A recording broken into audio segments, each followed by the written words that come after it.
Oh, so welcome everybody. Welcome to Paranormal Roundtable. I'm your host, Josh Turner, and this is PRT. It's 134 people. We're going to let the chat fill up, get about 300 before we get started. You know, before I start bullying people, I like to have more people to bully and an audience to bully them in front of, too. Well, no, the first part of the show is where you bully people before you get to the stories. Well, that's why, I need more people in here to bully. I mean, they need to witness my bullying. Yeah. I got to be... That's really funny. It's ironic because we were bullied really bad when we started. We got pushed around quite a bit. So now we're able to bully people. We've come a long ways. I'm glad that we're able to instill that fear in people now.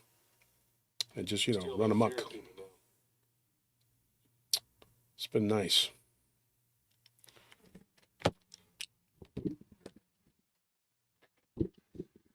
Oh, let's see who's in the chat. Who do we got? Jason Broussard, Catherine Gay, Jason Broussard. Let's see. Said his name twice. How about them Cowboys? Yeah, they won. They blew them out. They did what they're supposed to do. They're number 2 seed. They got a clear path to the NFC Championship. If they can win the next 2, they're in. And that's something we got to hope that'll happen. A lot can happen, too. I mean, look at the Eagles. What was the final? Look up the Eagles game. That was ridiculous, dude. All right, let's see. I should have threw some money on that because I'm not a real big gambler, but when I see a sure thing, I told everybody that the Giants would win one of those 2 games, and they did. I don't know what the final was, but it was pathetic. They were getting the heck beat out of them. There's no guarantee. 27-10 Giants, right? Yep. Okay, so there's no guarantees that team is going to make it out of Tampa. And he slipped between a cup and a lip.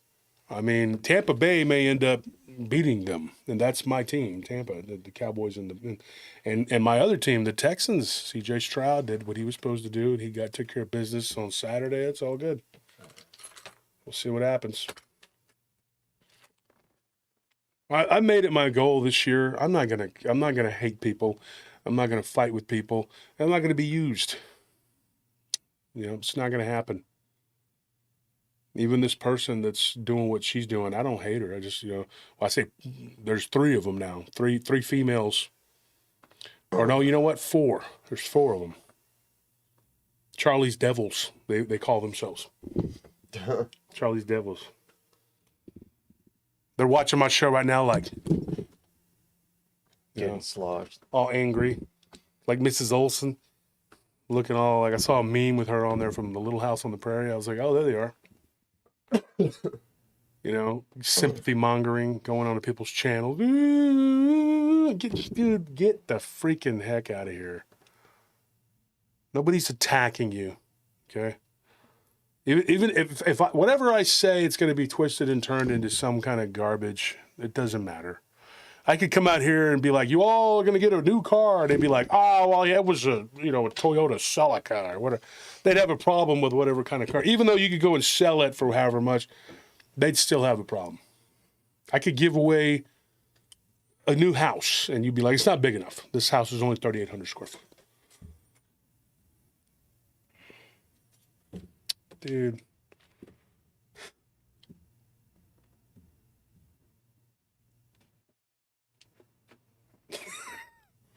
So if you see I'm not wearing a chain, it's because I pawned it because I'm so broke. And desperate. Oh, no, here it is right here. Sorry. Spoke too soon, folks. Tony, you went and got that a pawn from me? Thank you, man. You're a real friend. Appreciate that.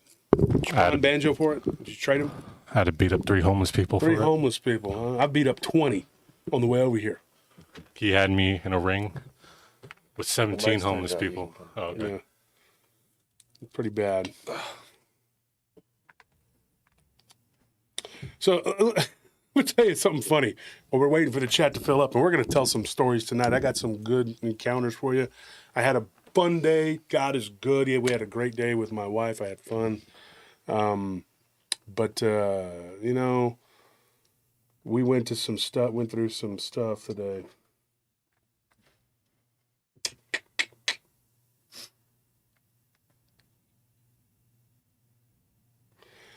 I tell you what's crazy. We Does anybody know, like, okay, I have a friend, he's a guy friend, I'm not going to mention his name. I told him I was going to put him on blast, but I'm not K, I'm just going to say your first letter. He's single, recently single. So, in guys, you know, when they're single, they're out of control. And I feel for him, I understand, believe me. But I was never like one of those guys that was just like, yo, she's into me, dude. And, you know, clearly we just went to the grocery store and she checked out your groceries. Oh, yeah. And she was like, y'all come back. And you're like, oh, really? She invited me back to the grocery store. They go out to the where she truck and they're works. like, where you going? I'm going back in. Teresa, the cashier, wanted me back. You hurt her yourself, dude. Why are you being a hater? I'm like, you just met that woman and she was being polite. Dude, did you see the way she looked at me when Okay, she rolled dude. up She the didn't receipt? thank you, dude. She rolled up the receipt and she was like, come back. Like, that is so not what happened. She just said, y'all come back, and started checking out the next person. No. She hesitated. There was a hesitation there. There was a moment. She looked me in my eye and she was like, I said, dude, you did this with the waitress too. Same thing. The waitress is like, here's your check. She slid it toward me, meaning that she thought I was the one that was going to pay because I'm the alpha male. And I'm like, no. She gave me the look, bro. She slid it toward me because she saw that I was the responsible one that would pay the bill. Okay? You were too busy trying to talk to her as she told you she was married 8 times. Now we got this, the Facebook fantasy land, where my friend, he's going through that right now. And I don't, like I said, I'm not going to put him on the spot, but to heck with it. It's my friend Kevin. Look, I'm just going to put you on the spot. You did what you did, all right? You made your bed, all right? I'm like, he's going to be so mad because he says one of the ladies that he likes my show, and now he's watching. He ain't watched it in 11 years or whatever, however long we've been friends, and now all of a sudden you care about my show. Here's the thing. If a girl tells you on Facebook, hey, does that, and ladies, we can vote on this. Does that mean you're interested in this guy? Because he sends you a private message saying, hey, we're both into the same things. I get that, dude, I but also like to rollerblade and eat frozen yogurt, which is a lie. I understand what water, you're too. saying. But I love her, dude. We should ask Scorpion about that. Were him and D in there? Get I them in heard the you're chat. also a carbon-based life form. I, too, have hair on different parts of my body. Not necessarily on the top of my head, but on the sides, you can see it grows quite well. I have something in my fridge that's growing hair at the moment. Look, I'm going to tell you something, dude. And then these guys, they'll be so desperate. They'll be like, dude, she said hi, okay? Not hey. And I'm like, okay. And that gives you carte blanche to harass the hell out of her. No, but she did capitalize the H. That's all she said was hi. He didn't say, hey, hottie, let's go out on a date. I'd like to take you out and, you know, whatever. She didn't say anything like that. She said hi because you instigated a conversation. What's Guys, funny? ease up on this crap, dude. And I see it a lot in this cryptid paranormal thing. It's like they think it's a dating service or something. We still at this time do not have a PRT dating service. No, it wouldn't be a good idea. No. And one guy, he was like, I'm going to have her come over. I'm going to show her my whole action figure collection. I was like, well, Trying to marry her, Works like a dude? charm. it's okay if you have an action figure collection, but don't be surprised when you don't talk to her again. Yes, I mean, they're not into like, you know, your Gundam collection Yeah. or whatever.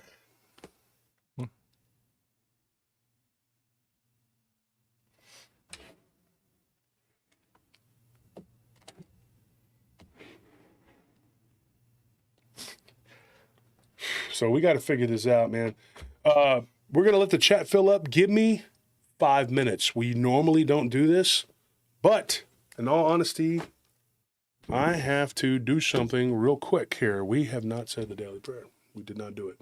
Okay. So I will be right back, folks. Want me to just switch to the back to the lobby? Yeah, just real quick. Okay. Where's that at? Just bear with us. There should be a, like on the bottom left says we'll be right back, something like that. Yeah, I don't see it on there. Yeah. Don't go anywhere, folks. It'll take 5 minutes and we'll be back. I don't see it on there. Don't we have it as a button right here? I'm still.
All right.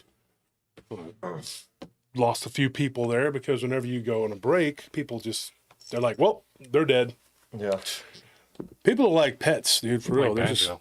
They're like Banjo. Banjo, you die every day. Oh, yeah. I'm dead right now. Now he's off camera. He's never coming back. He's looking for his new That's owner it. right now. Game over, man. Game over. I think that's what used to happen when you would leave and he'd come and like run and get in the room with me. I think he was just like, well, he's dead. What's going on with you? You gonna be my new boss? He has this video of Banjo just sitting in front of the door. I was just running out to my car, and he's sitting there just shaking in front of the front door, just looking and like teary-eyed. So D like took a video of that and put some sad music over him. Oh, wow. Because it's like, yeah, and I come right back. He even turns his head back towards me, and I'm like, this dude. Did you guys hear us praying? No. okay. There's no, the mics aren't connected to that Okay. lobby, whatever. I mean, I don't care. I don't think it's a big No. deal. It's just we have a daily prayer we say. I said the prayer earlier when I woke up, but I didn't say it with you guys. But Nellie and I went on a trip today. It's got 258 people in here, but let me tell you what happened today. It's really cool. We went to the Texas Chainsaw Massacre house in Kingsland. We had a day trip. Me and Nellie, we got up about 11 or 12. Well, we got up early this morning, like 8 or 9, but we left the house about 11 or 12, and she's been under the weather a lot worse than me. I'm on the upswing. She's on like day 3, which is still pretty rough of whatever this is. And she took really good care of us. She gave us all a lot of supplements and everything. Yeah, she was basically our nurse. I mean, yeah, for all of us. I mean, I was expecting to just kind of deal with it on my own upstairs. And I just hear like this soft little knock. And that's usually how Stefan knocks, just a little softly, and then quiet. He always does that. So I was like, hello, get in here, Stefan. And then Nelly walks in and makes everybody just a tea of exactly whatever one you want, what you need in it. It gives you vitamins and these pills. A bunch of stuff that just work like a charm. Fortunately for us, God allowed Nellie to not get sick. Yeah. Now she's sick while we're all getting well anyway. So we need to make sure to do the same for her. I got to take care of her. So today I took her out for a drive, let her get some sun. Yeah. And we ended up going all the way to Kingsland. And we went over some cases. We did a little boots on the ground. We walked around. We went to Inks Lake State Park. And we went to this really scenic overlook right outside of Burnett. It's really pretty. And we went to, or not Burnett, outside of Kingsland. And then we went through Burnett. We also went through Bertram, which is close to Joppa, which is where my dad's mother's family, their ancestral home is. So we went through there. And we went through Marble Falls, which is beautiful. Very scenic, beautiful, beautiful towns. I took some pictures. Probably should have took more on my ink slate, but Nellie wasn't feeling too good. She didn't plan on it, so she didn't even bring her phone, so I had to use mine with the crappy camera. But we took some pictures of the Texas Chainsaw Massacre house, which is now a restaurant called Hooper's, which is named after Tobe Hooper, the director. And Did you order some food there? no. Oh. No, I would never eat that. Sick. But no, I'm just kidding. It was just the movie from the film. I mean, the house from the film. It wasn't. So we had a day. We made a day of it, and it was a good time. And we went over a couple cases that we had from that area, and a couple that I had wanted to tell. So we're going to talk about those on the show. We had a really, not a real long dogman story that we got out of that area, but one that's pretty compelling and was pretty messed up. That area too, if you keep going further north from there, that's close to where the Church of the Forgotten happened. The whole thing that happened with that, which I was on These Woods Are Haunted for that. And but I drove around in that area and I couldn't find the turnoff to go. I don't even know where it's at. I can't get out there now. Like I can't remember where the heck it's so. I hadn't been out there in years and years and years, but I don't think I could find it now. I'd have to like stumble upon it or something because we were going down these back roads and yeah, Marble Falls is a beautiful place, Larry. Yeah, it's really, really nice scenic drive. Really beautiful. When we get some people in here, we'll get started. How was everybody's weekend up to this point? I hope everybody had a good weekend. Mine was just trying to get well. We're trying to recover. For Barton, you're in the chat there. You and Letitia. I sent your stuff off yesterday. I think I told you already. Oh, we talked yesterday. That's right. But yeah, I sent your stuff off. And tomorrow will be the day we're going to try and get everybody's Patreon sent out. And whoever's missing, whatever, we're going to try and get it all. If you didn't get anything, don't hesitate to remind us. Charlie Budden, how do you say your name? Yeah. Your stuff will be getting sent out. There's a couple others I got on here that we need to get done. Yeah. Miguel Guerra has been really patient. Yeah, we need to get your stuff out to you. So we're going to take care of y'all. Don't worry. I think we also need to go over there because I think Miguel said he sent something to us. Did you check the mail when you were there? Yeah. There was like some letters. Not a package. I put it on the. No packages? No. Oh, well, Miguel, I guess the package, I don't know what happened then. Because there's about 3 or 4 people saying that they sent packages out during Christmas, and we didn't get them. No. Well, that new owner needs to come on because he's, Yeah. There's a new owner there. We'll have to figure it out. Yeah, that's too bad. Stena says it's insanely cold where I live. Couldn't go outside. Here, it's been really nice. Today it was in like the low 60s, high 50s, and so we had a really nice drive out there. I guess people are going to try to get in here. Somebody was asking me about this whole thing going on with this drunkards, Honestly, folks, a couple of them are just drunkards, okay? I don't care, all right? They're trying to build some sort of, I don't know what they are. Crusty people who have drug and alcohol problems united against Josh Turner. I don't know what that would be. The CPU, the CPU-AJ? The C page?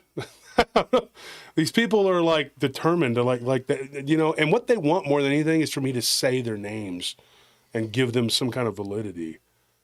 You guys can live in your fantasy world and pretend like we're attacking you and pretend like you're irrelevant and that you're worthy of being mentioned. You're not. Okay, so stop. Larry, thank you for that donation. Appreciate it. I don't feel like I need to give them anything. You haven't earned it. You haven't done anything. You're not even worth my time to mention. Every time there's a problem and something goes down, there's going to be a fallout. I'm going to take the advice of a longtime listener. She said something to me the other day that just really hit home. And she said, as long as you're doing what you're supposed to be doing, Crusty People Cryptid Community, the CPCC. Thank you, Shay. That's a good one. What about crusty rejects against paratroopers, also known as crap? Crusty Rejects against paratroopers. There you go. The crusty rejects against paratroopers. That's what's going to stick. The crap organization, run by Slosh Boss and the seer with the eye who remote views stories that aren't real. And then they all have special powers. One of them, he drinks booze and goes, "Oh yeah," and he becomes like the Kool-Aid Man, but not in the physical sense. He just runs through your brain if you try to listen to anything he says. I can't understand what the guy's saying. I get clips of this guy, and it's real disgusting. Like, I heard him on another show, and he was like going hawking loogies and blowing his nose, like sucking the snot. Rockets. No, the snot. He was like doing that where you go like that. He was like, Oh, he wasn't even blowing it out. it was gross, man. He was on this other guy's show called Red Dead. I don't even know that guy. I don't know who that guy is. I Chomping on don't want to foods. make that guy mad because I don't know him. He didn't say nothing about me. He's called Red Dirt something or another. But anyway, he was on this guy, and he was talking about these other people. And I was sent that clip, and I was like, what is this? Like, no offense to the person that sent it to me, but, I mean, what am I supposed to do? What am I supposed to do with these people? You hate me. I don't even know you, dude. I don't know these people. I know that they exist.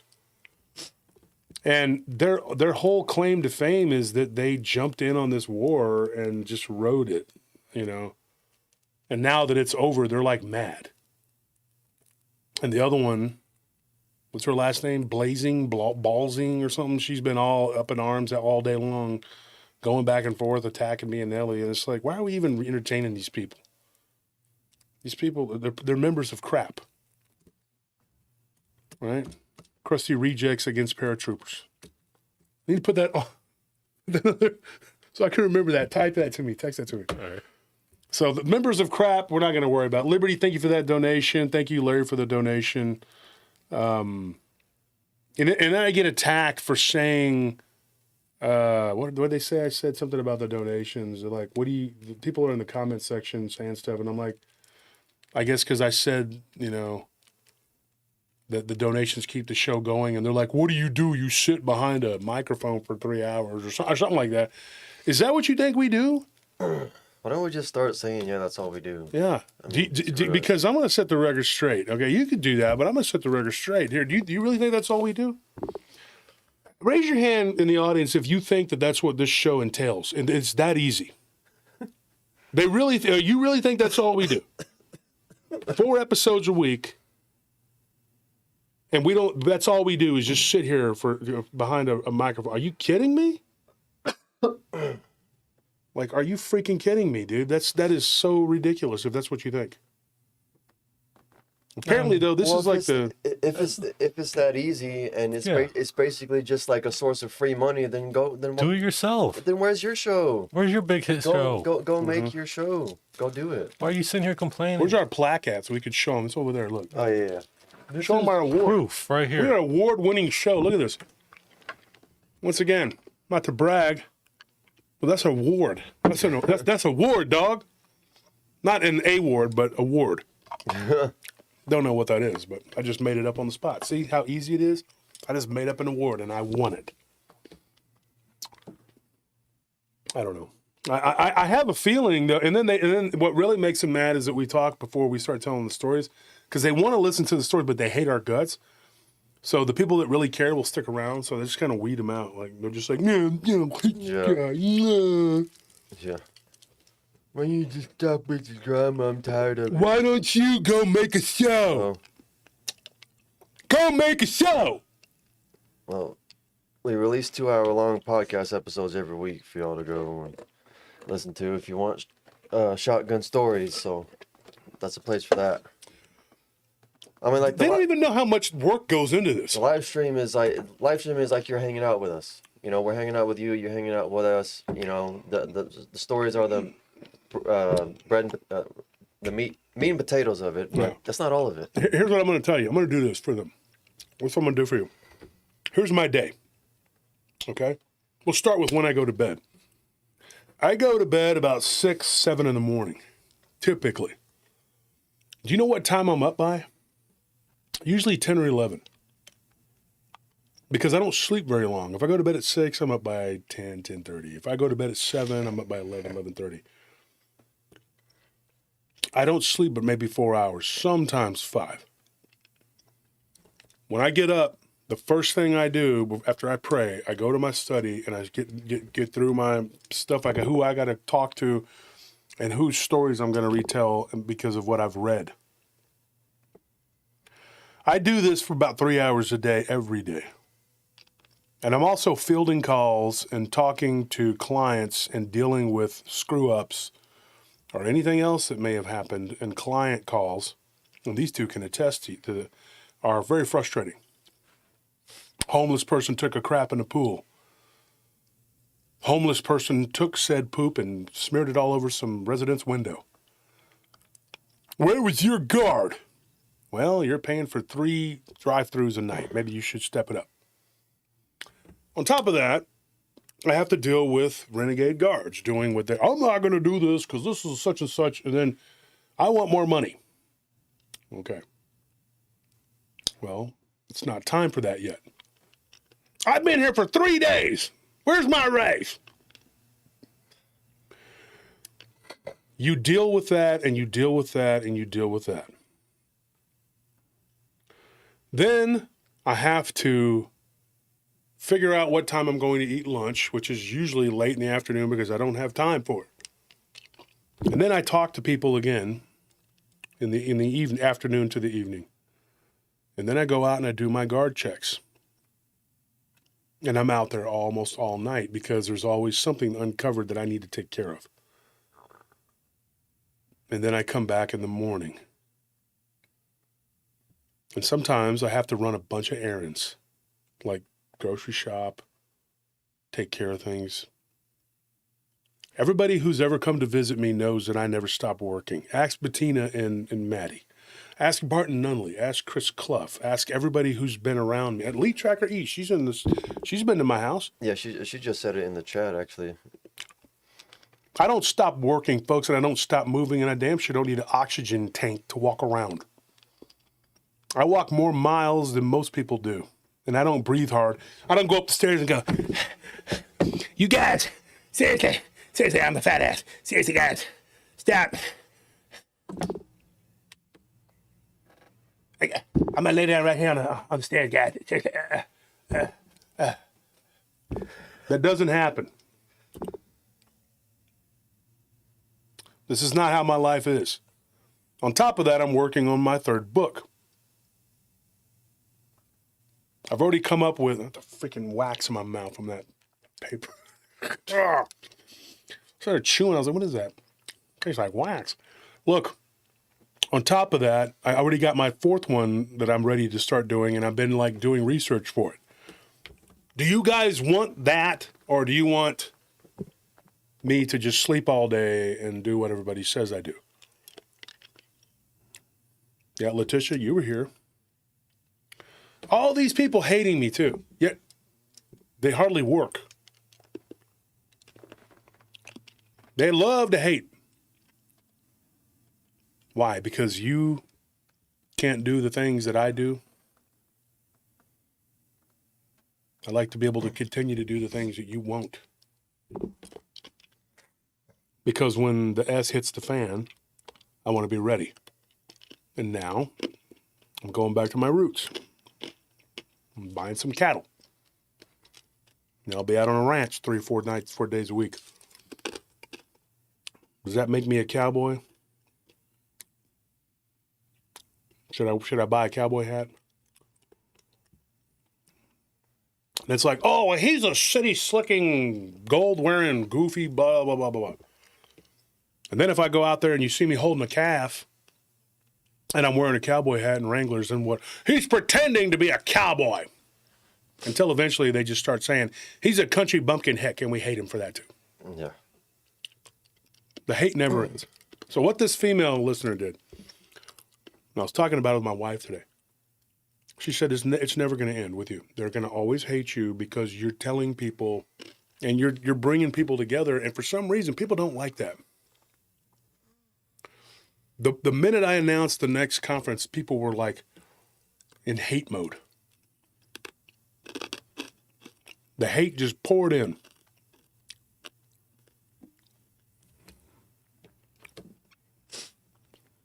They can't stand it. I had to get deals made this weekend with people so that I could continue to do the things that I got to do. You know, we were late on the paying the rent for the studio because I was sick. But guess what? I went and I turned it in on Friday. And the landlord didn't ring me about it. He didn't jump on me and he didn't force me to pay a late fee. You know why? Because I'm a good tenant. And he told me, he's like, I figured it was something like that. You were sick. He wasn't up my butt about it. I don't have problems with people like that. I have vehicles that need to be repaired. I have an account with a guy. And once it gets up there to several thousand, he might say, hey, you know, can you pay a little something, whatever. And then I just pay it, whatever.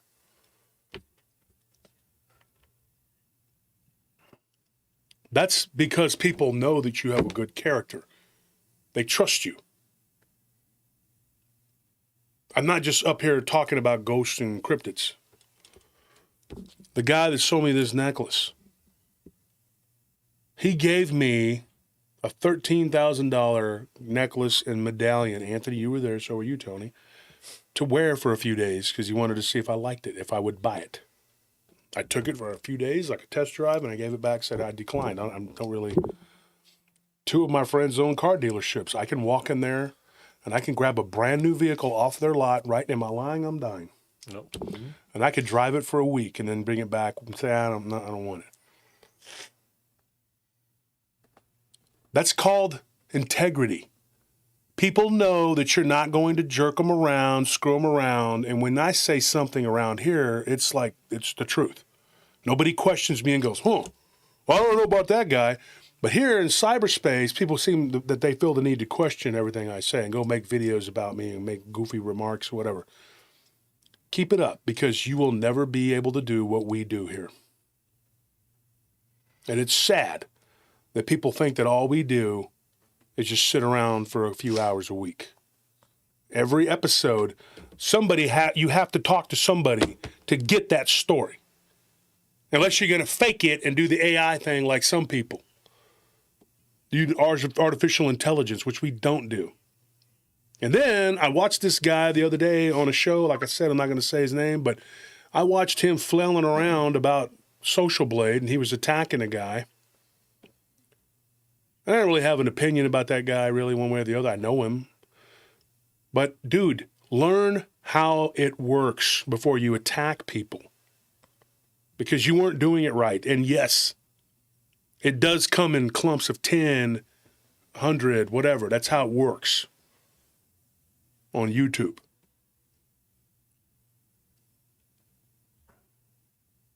At the end of the day, my channel's going to be here, and I'm going to do what I'm going to do. And even if it's not, I'm going to write books, and I'm going to keep doing what I'm doing because this is my passion. And whoever's against it, you know what? Go pound salt. And get mad and gnash your teeth. You're so angry. Keep up this fantasy that we're attacking you. Nobody's attacking you. Okay? Slosh Boss, I never even knew you existed until you made that video. And you kept repeating a mantra for me to come for you. I'm not coming for you. Why would I do that? I don't know you, lady. We ain't like that. I don't know you and I don't care about you. And I don't care who you're loyal to. And I don't give a crap who you think you're defending. They're a bunch of dumb liars. I don't care about those people. You were naming off people. Who gives a crap about these people? One thing I did notice though, if they talk to the therapist, oh yeah, I'm helping people. Within a couple months, they become a crusader against us. I've noticed that like a theme. Yeah. He doesn't care. You're not helping that guy. He doesn't need your help. He's got an army of hot pockets. He doesn't need you. So stop thinking that you're going to get in his good graces by jumping on me. Okay? He doesn't care. You're just a useful idiot. Yeah, you're just a useful moron to him. He cares about getting your story, and that's it. And then this woman says that once I get your information, I just throw you aside. Like, I'm still friends with like nearly every witness I've ever talked to. Yeah. I don't need to prove anything to anybody. I'm good. We're good. We're gonna move on. And here we go. We're ready. We got enough people. We got 381. That's good. If you're running late, you're running late. Let me make sure I got the story. So we were out near Kingsland. Let's get started here. We were out near Kingsland, and what ended up happening when I was driving around out there, we went and we looked at a few spots where there have been cryptid encounters, UFO encounters, ghost encounters. I'm going to start with a story that happened on Inks Lake. You can look this up on a map if you'd like. It's a very beautiful place, very picturesque. And this guy named Ronnie had an insane encounter out there back in it was years ago, back in 1996. He went out there in May of 96, and he was out there fishing with his younger brother. And they kept hearing what sounded like people talking in some unknown language. Now, they are like me. They have Hispanic mom, white dad, and they're actually bilingual. And he's like, dude, this wasn't Spanish, this wasn't English. And his brother actually married a French woman, so he's fluent in French. And he himself took German in 3 different classes of German, so he spoke that language too. So between the two of these guys, they speak 4 languages, and they could not decipher what these people were saying. They were up on a ridge, and these guys were down fishing, and they decided to just make a night of it and hang out on Inks Lake. It's a beautiful place, like I said. And up on the ridge, they see what they thought was a guy on horseback and then kind of disappear real quick. But it was dark, and they were like, did we just see a dude on horseback? And so they just decided to just, sit there and hang out and fish all night. And they just pulled up their sleeping bags on the shore and decided to take a nap. They were like, why not? We're out here, and we're fishing. We're having a good time. They hadn't seen each other in a while. His brother had moved to Montana. He had come back for their dad. The guy that raised him would actually be his stepdad, but their mother passed away, so he was getting remarried. So the only dad they ever really knew, he was remarrying, and they were hanging out, and they were going to the wedding. And so his brother decided to stay for a week. The last 2 days, they decided to go camping out at the state park and then go fishing, go do some stuff. And so while they were fishing, they kept hearing this noise during the day, the next day, and it sounded like a horse neighing. And they were like, that was a horse. They were both like, that was a horse. Mm-hmm. And then they turned and they look and they see these 2 guys up on a ridge on horseback. And then they go down, over the horizon, and the sun was getting ready to set. And they were kind of like, what was that? The crazy thing was that it looked like 2 Native Americans. Now, that area would have been inundated with Comanches. When I was a kid, about 30 miles from there, I used to go run around and I would pick up arrowheads all the time. I had a whole collection of them until they got stolen. But alas, I don't have them anymore.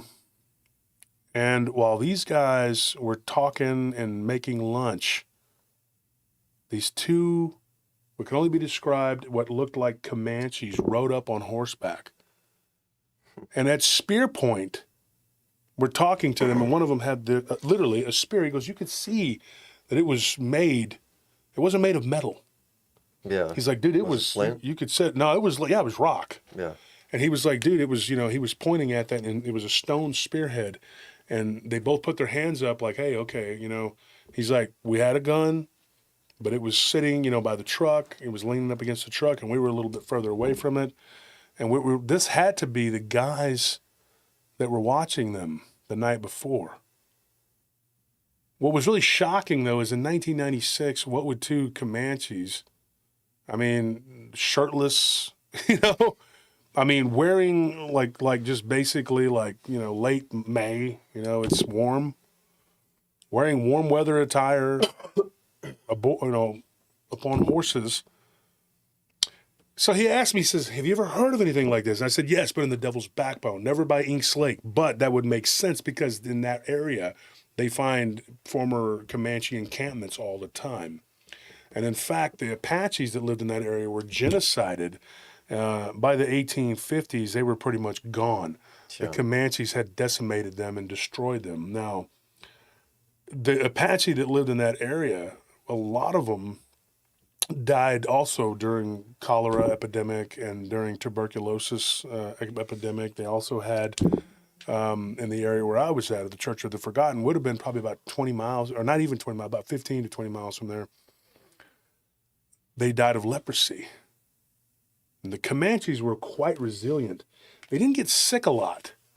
The Comanches did not succumb to smallpox and other things like a lot of other natives. For some reason, they were highly resistant to a lot of diseases. There were people who were taken captive by the Comanches who lived with them for years, and they reported that the Comanches didn't get sick. They never got sick. They ate a lot of cactus, a lot of roots and things, and they would drink these teas that their women would make for them, and the warriors were they ate pretty clean. They were kind of on a keto diet. They ate mostly meat, Yeah. which was buffalo and antelope and deer.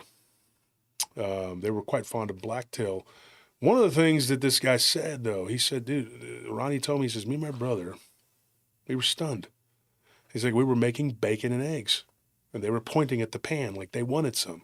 He says, so my brother put his hands up. He says, okay, I'll get you some. So he took some, he put it on a plate, and he gave him a fork, but he told him it's hot. It's hot. And he gave the one who wasn't wielding the spear, and he ate it, and he's pointing at his mouth like it was hot. And he said, dude, this was so surreal. He goes, dude, I was a 23-year-old guy.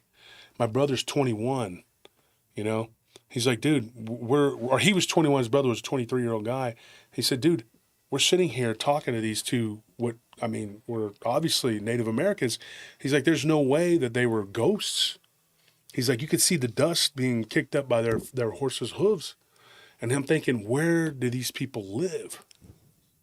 Like, where are they from? I'll tell you what, it gets weirder.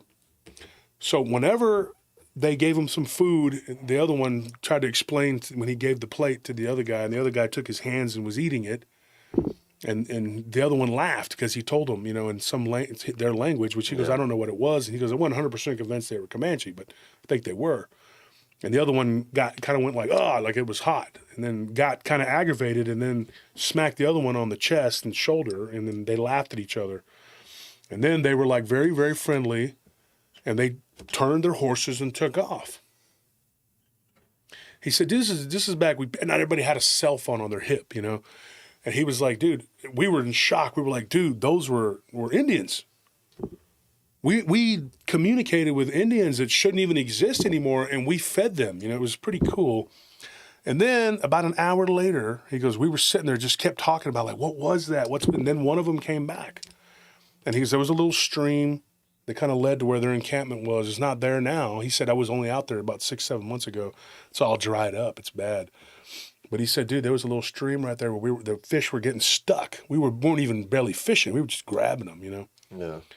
And he said there was all kinds of them just falling into that little pool, and then we were just catching them real easy, And he said, and then we were getting ready to fry some fish up in the evening, and that we had skinned them, whatever. And this guy comes back, and he goes up to him, and he gives me what looked like what was in like a paper sack. It was an actual paper sack. So this was a modern sack. It wasn't like something from the old days. Yeah. And he throws it to him, and he opens it up. And he said it was a deer haunch, and it was cut, and everything. And he goes, and I said, oh, thank you, And then he said that the other one came riding behind him, and he threw him a little bag, and he opened it. It was a little, like, little, not a leather pouch. I forgot what he said, what kind of material it was. And he opened it up, and it was some marbles. And they were all glass, real pretty, looked like they had been handcrafted. And he was like, oh, thank you, thank you. And he said that they gave him some fish, and then they took it, and they left. And he's like, we communicated with them again. He said, so about 2 hours go by, and we hear some people talking, and they're speaking English, and they're tromping through the marsh. It was kind of wet, muddy at that point. And he said it had been, raining, whatever. They come through, two white guys. And these guys, you started talking to them and they told them what happened. And the one guy said, yeah, I saw some horses' hooves out here earlier. He goes, and I could have swore I heard some people talking in some weird language. So they heard that. So these were flesh and blood people. The one guy told him a weird story, though. He said, this is an older guy. He said he probably was about in his 60s. He said, when I was a kid, my grandfather told me that there were Comanches that stayed living out in this area that never went to the reservation. They never submitted, and that they lived in a cave. And when we're in the cave, he said when he was a kid, he went to explore the cave, and he said that it goes down, down, down, down. He goes, and there's literally like a makeshift corral there where they keep their horses, and they live underground. Wow. And he said, my grandfather told me, he goes, I always thought it was a myth. He goes, I've been all over this land. I've never seen any sign of that, nor did I ever find that cave. He's like, but from what you're telling me, if this is true, then maybe my grandfather wasn't hallucinating what he saw. Now, unfortunately, his grandfather grew up and became quite the drinker. So whenever he would tell that story about him and his friend finding that Comanche encampment inside of a cave, nobody believed him. But at least in 1996, possibly, there was something along those lines. What do you think, folks? Do you think that those were Comanches? Did they actually encounter a tribe, a group of people that were or a couple people who were part of a tribe that never submitted and time never changed for them? I mean, who knows? Corey Cole says, yeah, they did. They dug caves because of the tornadoes on the plains. But this is not a tornado area. It's full of ridges, and it's rocky terrain. But at one time, because of the lakes that are there, because of Lake Buchanan and Inks Lake, those areas, which is really just rivers that became, lakes, those areas were inundated with antelope, white and black-tailed deer, all kinds of game just roam that area, and buffalo. Mm-hmm. So it stands to reason that would have been a prime hunting ground for them. But if they're living within a cave within the earth, that would be freaking unbelievable, dude. Yeah. But it's like Cato Lake. We hear about these natives, the Cato Indians, that they live out there. They're still there because it's one of a few places in the country where you can't see because of the dense foliage from space. The satellites can't see it. So it's an interesting thing. It is really interesting. And I don't know, but I appreciate the story, Ronnie. Thank you to you and your brother. I don't know your brother's name, but thank you for sending that to me. I think his name's Charlie, but I'm not 100% sure if that's correct. But anyways, that's a very fascinating story. What are your thoughts on that, guys? It's interesting because we've definitely heard on the Devil's Backbone where they've met, astral ones or not really astral, but kind of like ghosts. They're out of time. Yeah, or that's what it feels like, where they're out of time. So to actually feel or speak to some that are actually feel like physical, and you can interact with them and actually share food and eat with them. Yeah, that's modern, Yeah. I mean, at the very least, it's could be like a case of just like an isolationist group of people, because I mean, realistically, okay, if a group of Comanches who were part of the modern world at one time just decided, you know what, this isn't working for us. We're gonna go back to the old ways, and let's say they go back to living the way their grandparents taught them how to live. Mm-hmm. Within probably as short as just within 2 generations of living in isolation away from the modern world and speaking their native language, like the first and second generation after them, that's all they're gonna know. Mm-hmm. So it's like that. You could turn back to the way you lived previously, just like that quick. Mm-hmm. So I mean, it could be much. Just like a holdout, and they could be in a cave, but I mean that they don't necessarily have to hide out in a cave, because the land in Texas, I mean, just land in this country in general, but land in Texas is just so vast and sparsely Oh yeah, populated. dude. Especially that People area, really like you don't said. fathom, and I keep driving this point home. They really don't fathom how wide open and expansive land is, and how much of it is just not even traversed by human beings in decades or even centuries. Yeah, Corey, it's actually Nirmana or Nirmana, but it depends on how you pronounce it. And people pronounce it different ways, but it means the people. Yeah. I'm actually part Comanche. Me and Anthony are Comanche, have a lot of Comanche blood in us. I just, when you look, though, at this case, it's a very fascinating case, but it's not the only one I've heard of, and I'm not going to get into a whole bunch of different stories about that, but staying on track with this, the Inks Lake area, and the Kingsland area, that whole area, it's so weird. Like, it's a weird area.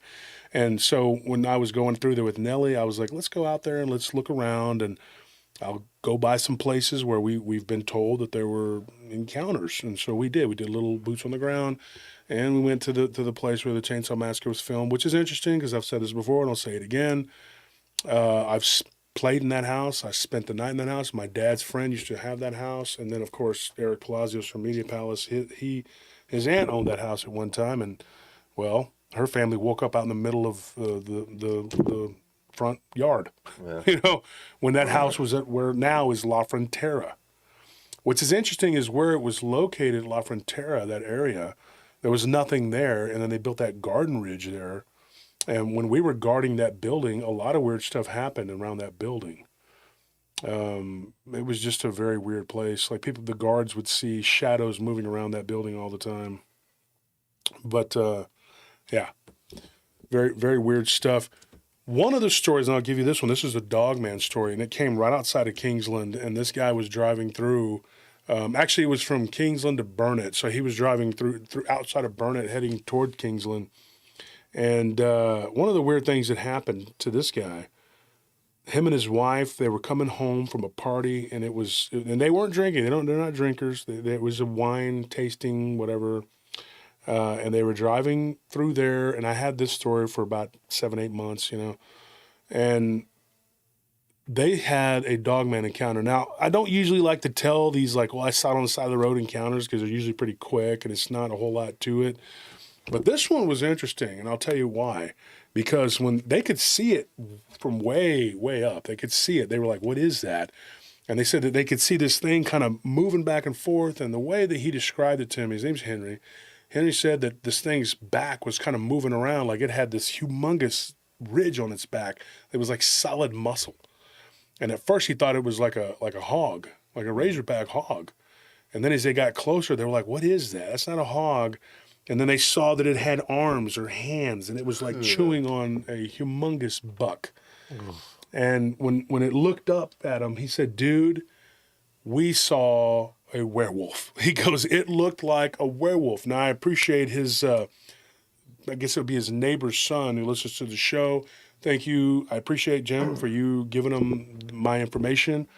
So what Henry and his wife saw, they were like, dude, this was back in 2012. 2014. What they saw, he said, dude, I'll never forget as long as I live. The face was all bloody, so it was physical, whatever it was, and it was chewing and eating big chunks of meat off of this thing. He said, and it kind of, when we got up close enough with the light, it kind of turned like it was going to move, and he said, then lightning quick, it turned back, and he goes, and if we could have even mistaken that it had arms or hands, he's like, there was no doubt.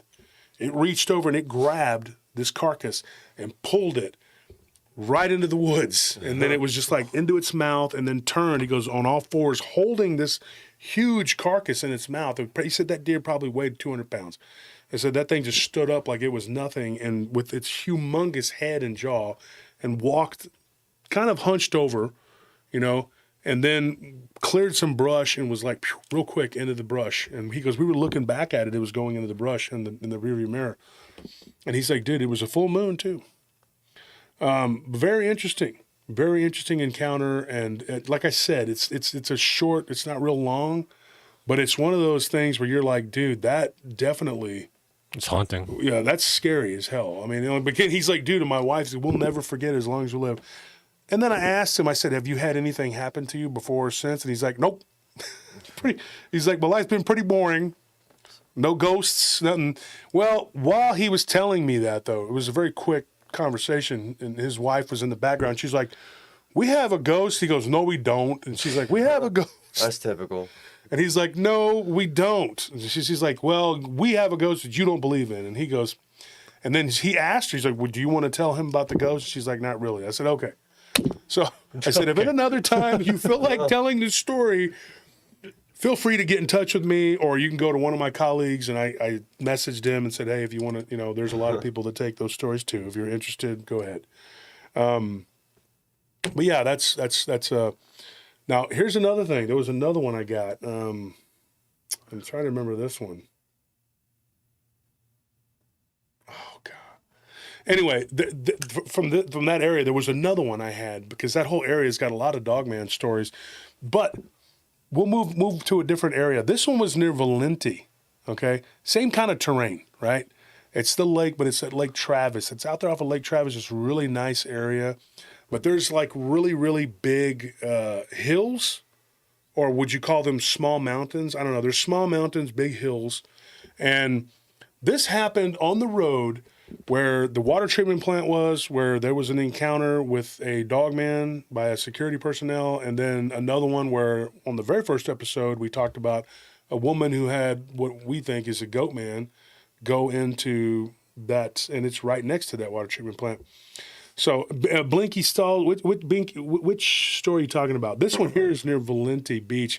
The one with the Comanches was out at Inks Lake, at the national or the state park, whatever. And then the other one was in between Kingsland, Texas, and Burnett. So that's where those happen. I will say this. We do get quite a few stories out near Marble Falls in that area, and you guys know that. A lot of weird stuff. We've got a Goatman story we got out there. And then there was a Bigfoot story going between Lago Vista and Turkey Creek. I took Nellie to that right there, exactly where that happened, where the guy said that a Bigfoot threw a rock at his windshield.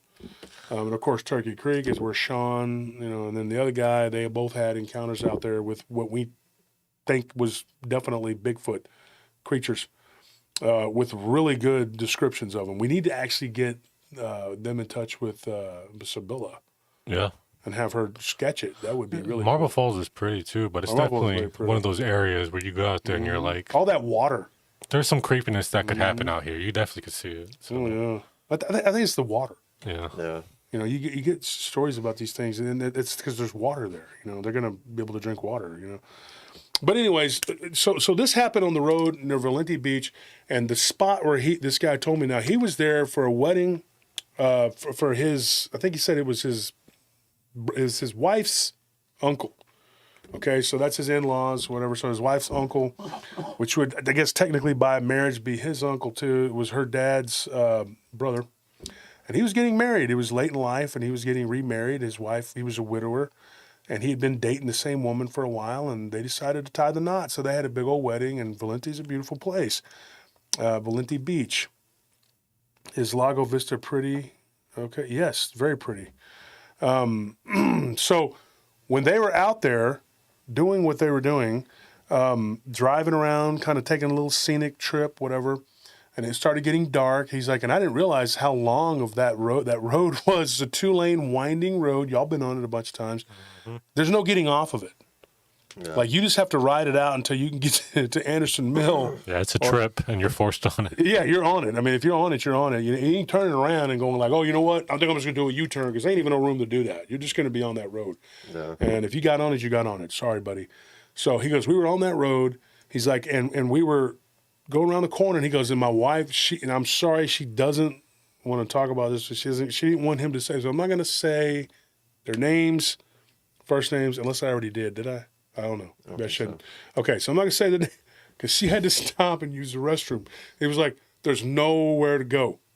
This was in 2011. So he said, we stopped on the side of the road, and there was this little gravel, like, kind of inlet. Now, there's a couple of those, right? So she got out, and he's like, and I stood there and shielded her. And, of course, it's a lot different for gentlemen than it is for females. Hey, Martin, how you doing, Martin Gross? And so he had to be, you know, a good husband and kind of shield her from whatever. And she's like, well, what if somebody comes along? She's like, this is a desolate road. Ain't nobody coming out here. And she says, while she's using the bathroom, he's like, I hear snapping of twigs and something that I can see moving around in the brush. And he goes, and there's all these cedar trees, and I know what he's talking about. There's cedar and there's oak everywhere. It's all over the place. And he's real dense, right? So he's looking in the trees, and he sees 2 red dots. And he's like, I'm looking. He goes, and I'm looking. And I'm like, what is that? And he's like, it's about waist high. He goes, and I'm a tall guy. He's like, he's 6'4". He's my height. And he said, I'm a tall guy, you know, a few inches above average. He goes, and I'm looking, and I'm thinking, this thing is waist high to me. And he's like, and then as it got closer to the road, he goes, I took a little flashlight, and I shined it, and he goes, and it hit this thing directly, and the thing stopped. And he goes, and I realized it was a giant wolf. He said it was solid black. And he asked me, he says, do you know that there are wolves out there? I said, I've heard that they're not, but I've also heard people who've seen them, and including me, I've seen a red wolf out in that area, near Comanche Trail. Now, that being said, I know there's mountain lions out there, and I know that there's some coyotes out there that look like Cerberus, dude. Big ones. We got big Everything's big coyotes. in Texas. I mean, I ain't bullcrapping. They're big. So whenever he shines the light, he sees this thing, and he goes, dude, and I could see the white of its teeth. He goes, this thing had white teeth and red eyes. And I'm thinking, what kind of wolf glows red eyes? He's like, and it was, he goes, after I shined the light on it, he goes, I took the light off of it. He's like, and the eyes that looked like Rudolph, like they were shining so bright. And he goes, dude, and I'm sitting there and I'm going like, I told my wife, I said, honey, you need to hurry up. And she starts getting upset. And he goes, I knew that if I told her what I had just seen, she would instantly panic, and then there would be problems, and that she would probably react poorly. And that situation, he said, that thing was crawling up under what looked like some branches hanging low off of a cedar tree. And he's like, and I knew that thing was like kind of stalking us. And I told her, I said, look, but he goes, and it was one of those weird situations where I couldn't just tell her, look, you got to get up and go. All right. He's like, dude, she's like making a river, it's bad. He's like, and I told her, I said, honey, you really have to go. We have to go. And she's like, what is it? He goes, well, I can't tell you. And then she starts getting louder, and she's been drinking. He hadn't been drinking, but she had. And he's like, and I'm looking at this thing. He goes, and I'd never seen anything like this before in my life. He's like, man, let me tell you, it was the biggest wolf I'd ever seen in my life. He goes, and once it got underneath those branches and it stood upright on all fours, it never got on 2 legs, okay? But he goes, it was up on all fours. He said the head was probably right below my chest. He's like, and I'm looking at it and I'm going like, this thing is abnormally large. He goes, there is no way on earth that thing can be that big. Now, he said he didn't see anything that would make him think that it was a dog man. Now, it wasn't a dog man. It didn't have human-like paws. But he was like, dude, there was no way that thing should have been that big. He's like, I've never seen any wolf, even on TV, that big. He's like, I don't know what kind of wolf that was. He's like, but it was a black wolf with red eyes. And he goes, and it's humongous. And he says, finally, she got up. He goes, and I closed the door, got her in the truck, and the SUV, ran around the other side, got in the vehicle. He goes, and she looked over, and he goes, right there. Do you see that? And she's like, oh, man, what the heck? And started, she's like, get out of here. Why didn't you tell me? He's like, if I'd have told you, you'd have reacted like this thing. And he said, sure enough, it broke out into a sprint right toward their vehicle, and they took off. He's like, and we went around the curves, and we were gone. I mean, we were just gone. And he said about a mile down the road, he noticed that this thing was still behind them, because those winding curves, you can't drive real fast on those curves. I'd say you top out at about 20 miles per hour on those curves, and that's pushing it on some of them. They're real sharp. Yeah. And he said, as we're going around these curves, I'd get a straightaway, and then I'd gun it, and then I'd have to slow back down. He said, 1.5 miles, 2 miles up the road, there it is, still behind us. I could see it in the rearview mirror. And she's just like, go, go, go. This thing is after us. And he said that thing was probably about half the size of their SUV, which was a Toyota, I think he said, gosh. 4Runner or something. I'm not for sure if that's what it was. But I was like, oh, no, it was a Pathfinder. Okay. But which I think now they're small looking or something. But back they used to be a little bigger, at least what I remember them. Well, the Nissans are the Pathfinders. I think. Nissan, yeah, it was a Pathfinder, I think he said. So anyway, that story right there was crazy. Right there, down a couple miles down from where the guy saw the dog man that jumped over the fence, did the infrasound, and where the woman claims that a young lady claims that a goat man type creature came into the bathroom. Doesn't surprise me. Doesn't surprise me at all. Now, it never got up on its hind legs. It never did anything dog man like at all. So I don't think this was a dog man, but what kind of wolf gets that big? I mean, Yeah. I'm talking like, come on, people. It's unnatural. I mean, if his body's anything like mine, which most people's ain't, but I mean, if it's as big, he's tall, and it goes up to your shoulder or up to your chest. He's like, dude, it wasn't that far away from me, maybe 15, yards. He said, dude, that thing was like ready to go. And it followed their vehicle, which doesn't make sense because a wolf's not going to do that. It's not going to run after your vehicle for 1.5 miles, 2 miles. Yeah. So it was up to something, Yeah, exactly, spilling tea. That's my question. So whatever these people saw, I don't know. Very, very weird. Now, here's another one. What's going on? Show the class. What is it? What did you do? You might as well. You call attention to it. I made you. But they can't see that. What the heck is that? That's not me. I mean, he's usually pretty good at making these little sculptures. Yeah, I saw a little dog man was sitting on the edge of the table, Yeah. but that's Yeah. not me. What is that? It took me a minute for that one to register. Freaking hair on my face. Way to go, Nelly. Got one of your hairs on me. It's probably one of the Dude, cats. I had one on my face. It was like, that's one of Nelly's like long hair. You know I was in that- the store and I was like, I kept going like that and I pulled it. Maybe I'm just refilling it or something. But it felt like one of her hairs on me. You know that cats, like when they purr or whatever, are supposed to do it when you're sick because they do it to each other to help each other like feel What do better. they do? When they purr. Oh, yeah. So I've been waking up with like different cats on my face, just sitting there purring, and I've been like, pretty much just been breathing in cat hair all day, for like 3 nights in a row. But I know they're trying to help me, so I can't be mad at them. Here's a picture that Nelly took today of the Texas Chainsaw Massacre house right there. That's it, right? That's one of the pictures she took. My camera's not the best, folks. I got an old phone, but It's a pretty house. it's a real pretty house. We went inside. I went in there, and then here's one she took from the scenic overlook. It's just a very beautiful area right there in Kingsland. And there's several pictures, and I'll post them or whatever. We should have taken some more by the trail where we were at, but all I had was this phone, and it was like the camera thing is just not real good. So, but she managed to do it. But here's the thing. We got another story out of that area, and this one came from right outside of Marble Falls. Some people that lived outside of Marble Falls, they don't live there anymore, but this was back in 87. This one was 1987. These people, they lived there in 1987 in Marble Falls, and they said that they were outside in the pasture doing some things. Kingsland, Texas, not Kingston. But these people who lived outside of Marble Falls, and he said, we were out in the pasture, and we see this creature, or whatever they thought it was. At first, they thought it was a Bigfoot, because it just walked like a man, and as it got closer, it was a good distance away. When it got about 80 to 100 yards away, they started noticing the way it was walking, and they were like out in the cow pasture mending the fence.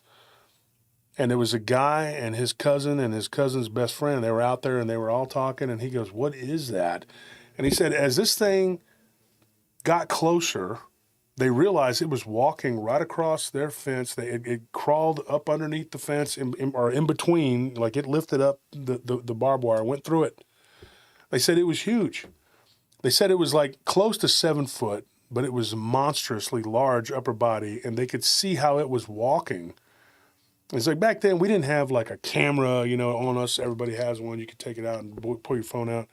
And I told them it probably wouldn't matter anyway. But this thing was walking right across their pasture, and he goes, and I was there to help, my cousin fix his fences or whatever. He said, and I'm sitting there and I'm looking and I'm watching this thing, and it's just going right across the property. He's like, and I had a 308 on me, He goes, it was a rifle. Very, just Old West Winchester style, everything, just that kind of rifle, dude. You know what I mean? Like the, And he's like, and I got ready to shoot this thing, and because it looked like a monster. And it goes, and as it got closer and we could see it, it was kind of coming at an angle, not towards us, but kind of paralleling us. He said it looked like a wolf head on some sort of human-looking body, covered in hair, upper body, but the lower body where the legs were was more like fur. And he said, dude, if you took a Bigfoot, a giant human, and a werewolf and mixed them together, that's what it looked like. And he said that there was no tail. He didn't see a tail. But he said it was walking across the pasture, and then he said that as soon as he cocked that rifle, he's like, I don't know if it knew somehow that I was pointing a 308 at it, or he's like, or it just instinctively, it got down on all fours. He's like, and it ran. It's like it heard the noise of me chambering around. Now, you were talking about those lever action rifles. Yeah, those are cool. Really cool gun. Yeah, my favorite type of gun. I've only shot one time, but it was a lot of fun. And he said that this thing took off on all fours, and he goes, and it was so fast. He goes, it looked like a blur going whoop, whoop, whoop, whoop across the pasture. No. He's like, and then it jumped over. He goes, and my cousin's friend was on a horse. He goes, and we were on ATVs, and we all just booked the opposite direction. He's like, I didn't take a shot at it, I didn't do anything. He said, but after that first interaction, of course, he didn't live there. It's his cousin's place, right? The guy's telling me the story. And I believe his cousin's name is Dusty. Thank you guys for the story. Now, I did talk to him a little bit after this guy, but his story was messed up. They went back to the house. It was a ranch house. And he said that they were up on a kind of like a ridge or a hill. He said we were sitting there and we were shooting the breeze, and there was a couple of the guys that would come and help and do stuff, and they were on the other side of the property. There was about 200 acres over there, and they were messing with the fences and mending the fences. He said, and a bunch of cattle, over 100 head. He's like, and we were out there and we were working the property. He's like, and I did this every weekend. He had a day job, and he was a welder. And he's like, and I'd come from Austin, and I'd go out there and I'd help out. And he goes, and back then Austin didn't have 100,000 people in it. It wasn't the ninth largest city in the country. It was just what it is. And he's like, and so I'm there, and we're on the property. He goes, and I'm out there drinking a spiked tea, which I know what that is. And he's like, and I'm drinking, it's basically sweet tea with a little bit of shine in it. So he's drinking. He goes, I'm drinking one of these lemon spiked teas. They're real popular when I was young, And he's like, and I've had a couple, And he goes, but I wasn't drunk. He's like, and I see this thing on the edge of the property, and there are 3 dogs there, and they were all barking. And finally, he's like, one of our helpers, Hank, goes out there and says, what are you dogs barking at? And he goes out there to give them some food that was left over. And he goes, and he came running back, and he goes, Hank's a big guy. He's like a 400-pound bowling ball of a guy, this humongous body with this big pot belly. And he said that he's kind of dumpy looking, but he's real strong. And he was running back to the house, and he was wearing overalls. And he said he liked to split them. And he goes, get inside, get the guns. There's something out there. And he said there were 3 dogs there. He goes, one of them was a useless, red hound. He was just a useless dog. Dog wouldn't listen. It would just as soon bite you as bite anything else. It was always tussling with skunks and getting into something. So they thought, it must be a skunk or something. And he's like, that ain't a skunk. That ain't no badger. I don't know what that is. He ran back into the house, and he goes, and everybody came out armed. He goes, and we see, he's like, and I'll never forget this. And the first 2 people, he goes, me and my cousin's friend, we were right there. He goes, and it was me and him. And we got a good look at this thing. He said it was that same thing we saw in the pasture. And he's like, it was a 7 to 7.5 foot tall wolf-like creature standing on its weird looking backward bent legs. He's like, and he goes, dude, he goes, it was the same thing I saw. It was humongous. And he said, and at this point, it was holding one of the dogs by the back of its neck, and the dog was obviously lifeless. Oh, and he goes, and then with the other weird looking arm thing, whatever, put its hand up like that to block its eyes because they put a spotlight on it. And he said, we all opened up on it, dude. And we had to he goes, I guarantee you we nailed it at least 8, 9 times. And it didn't do anything but just get down on all fours with the dog in its mouth and run up into the brush. He's like, and we never saw it again, nor did we see the dog. And then when we went out there, we realized that one of the other dogs was hurt bad. It wasn't going to recover and do the math. You know, it was Old Yeller. But anyway, then one of the dogs was just flipping out, going crazy and running in circles and didn't pursue it, thank goodness. But and they never saw this creature before or since. Now, he said that they had neighbors that lived a couple miles down the road at that time, back in the 80s. And there was a guy that told him that one day he was out there working on a car. And back then, people had a problem with the engine or whatever. Well, a lot of people did their own stuff, especially when you have your property, and they were just dropping an engine out into a car. And he said that they were sitting there working on a car, and they heard this growling, snarling noise from his one of his dogs. And one of his German Shepherds got up. The guy had 2 of them. And he said that they took off running toward the woods. They didn't come back out. And then they went in to go see if they could find them, and they end up like maybe a quarter mile into the woods. And there's a lot of woods in that area, but there's a lot of pastures too. He's like, we end up in about a quarter, this is the neighbors, right? He said, we end up a quarter mile up into the woods, and we see this thing just chewing down on one of the dogs. But here's what's really crazy. He said it looked in the face like it was like a man, like there was like a human-like face that came out to like a muzzle. And the back of the head had hair like a man. And it was like down like this, and it was chewing. He goes, and it was like eyes open, not blinking, and looking straight ahead. And he goes, and it was so creepy. He said, when we were looking at this creature, it was looking back at me. This was, like I said, the neighbor, right? And he said that, he goes, this guy, he goes, he looked me dead in my eye. And this was the cousin that told me this part. He said, it looked me dead. He looked, and it just kept chewing and eating with its eyes wide open, just staring at me while it was eating. He goes, and he goes, if I wasn't a very well balanced and sane individual, he goes, we hadn't been drinking, we were just working on a vehicle. He's like, I would have thought, man, I'm losing my freaking mind. And this happened back in 1985. And he said that when he was looking at this man-wolf-like creature, he's like, dude, I leveled my rifle at it. He's like, and then it just dropped it. And then it just made this weird growling sound. And then he goes, the face kind of wriggled. He said, this is his exact words, wriggle. I don't know what that means, but he said that the mouth, it widened, and the snout kind of went like it popped out. And then there was hair like a dog, wolf, whatever. And it looked way more wolf-like. And he's like, I think I may have witnessed someone change into one of these creatures, because he's convinced that it was some sort of person. You know, like he said, the person had long gray hair, like a gray-haired old guy would have. That's what it looked like. And the guy was just like eating this dog. And he goes, and the eyes were just yellow, amber yellow. They just looked weird. And in his exact words to his friend, they looked satanic. And so I don't know what that was, but he said that, you know, now, and of course this came about because of that, you know, story or whatever. But that's not the only thing. And that was the end of that. He shot it straight up, shot it right through the face. He said, and blood just came out like below where the eye would have been. And the thing just got up, turned, and took off. Now, if it's the same thing, after taking a shot right below the eye, come on. That should have killed it. Yeah.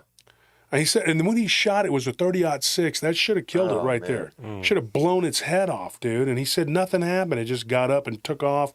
He said, and then, you know, a year and a half later, it does what it does to the neighbors, which would have been Dusty's property, and it killed his dog.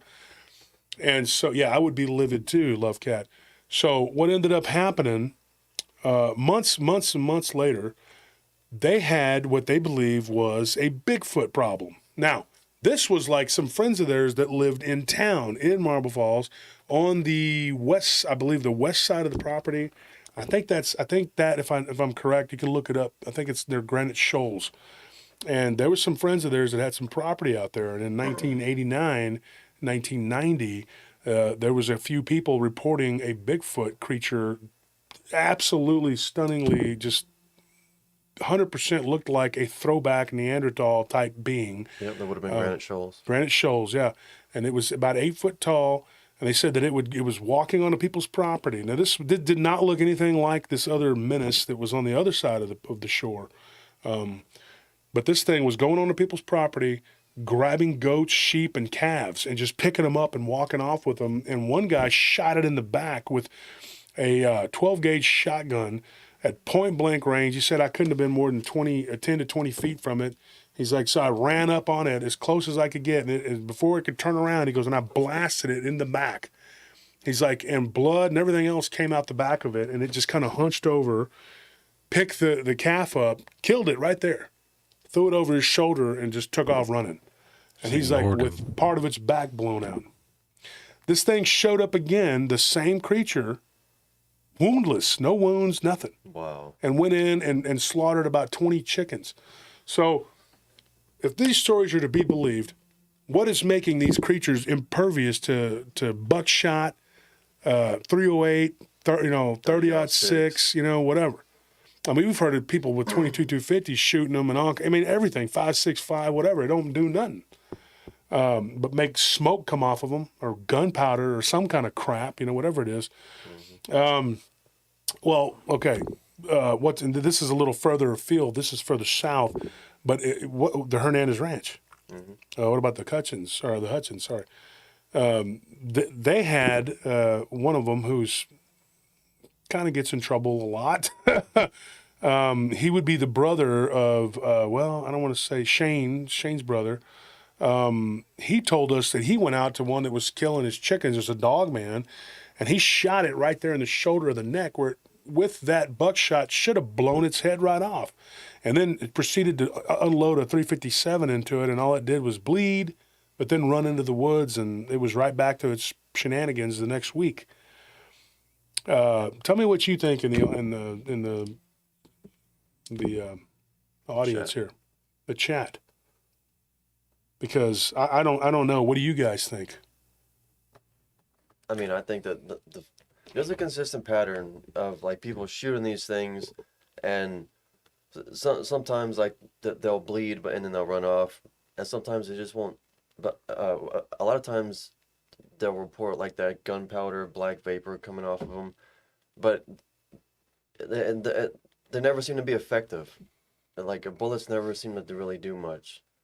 So I mean, I think that there's that to me is an indication that this is not a natural creature. Because I mean, if you can put down a huge buck with a 30-06, it's something that probably weighs just as much as one of these cryptids, something like the same size, and but the same round won't do anything to a Bigfoot or Dogman.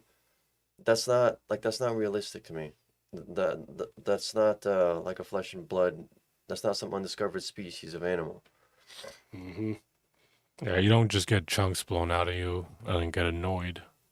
Like, oh, gotta get that looked at. Mm-hmm. And I mean, like sometimes they'll recognize firearms, like if someone like people will be scared of to draw a bead on them because that they feel like they're just gonna draw aggression or something. There's like this instinct that tells people like, okay, they know what this is. So I don't know. Now, folks, here's the thing.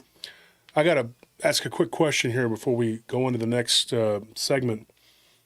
I have a question for the audience. I have to do a show for Tuesday, and we have some stories, and that we wanted to go over, and we went through. And my brother kept track of them, and thank you for that. He's always on top of things. Him and Nellie and Tony. Well, not Tony, but Anthony. Everybody but Tony, basically. What? Are you saying something? I wasn't paying attention. I know you never do. Oh, okay. It's kind of the point. It's kind of what you do. I had to read those comments that one guy made about Tony. Like, he said you were the most useless part of the show. I've been told that before. Yeah. You don't care. So. Yeah, I think someone told me that they had like a whole paragraph written about how much better it'd be if you just did the show by yourself. So I just put under there, yeah, cool story, man. What's funny though is that they write these big old books, and then y'all just go, bloop, and they're gone. Yeah. Because I had one that was like, he was just insulting the crap out of me, and it was actually kind of funny. So I went to tell Nellie. She gets mad. Like, Nellie, she loves me. She don't like anybody talking about me. And honestly, people think that I'm thin-skinned. And a lot of these, you don't realize, a lot of these, I just laugh at them. And y'all guys, we laugh at y'all. We're just, whoever is doing that. We're just like, really?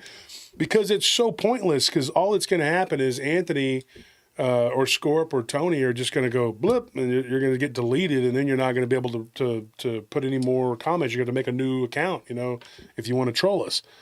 And so I just laugh, and me and Tony were sitting there one day, we were just laughing our asses off at some of the stupidity. It's like in their mind, they're giving that like this big like epic loud rant that's just shaking the planet. The Earth's cracking open, but then the camera zooms out and they're just like an angry little ant, and they're and then you just see like this finger come down, and that's it. It's over. Oh. Godzilla versus Bambi. Yeah, pretty much. Yeah. Now, did we tell the story of the shadow thing with the two guys near Buffalo, New York? Answer that in the chat too, guys, if y'all remember that. And there was a guy who gave us a story. His name was Philip. And I remember this. Well, Felipe, but I call him Philip. And it's crazy because he's straight up Mexican, can't speak a lick of Spanish. And I thought Felipe, he's like, just call me Philip. I don't speak any Spanish. I'm like, okay. Kind of like Scorp too. He doesn't like avocados. I'm like, what kind of Mexican are you that you don't like avocados, man? Come on, man. People are fighting wars down there over avocados, and you're like, I don't really like them. I'm good. Sorry that they died, but this guy, when he was younger, he thought he was a bad little chavalito. He was tagging buildings. And he saw this creature in a window of the building he was tagging. Did I ever tell that story? And if I did, that sounds familiar. Guys, let me know in the comments, because those two are stories that are going to be coming up on Tuesdays. Paranormal potluck. Everybody's been clamoring for a paranormal potluck. Well, here it is. Well, not everybody, but a couple people. Paranormal potlucks are popular. Yeah, they're pretty popular. About a couple people going like, when are you going to do another paranormal potluck? I want to hear those. And I said, okay. Brett says he don't recall hearing the tagging story.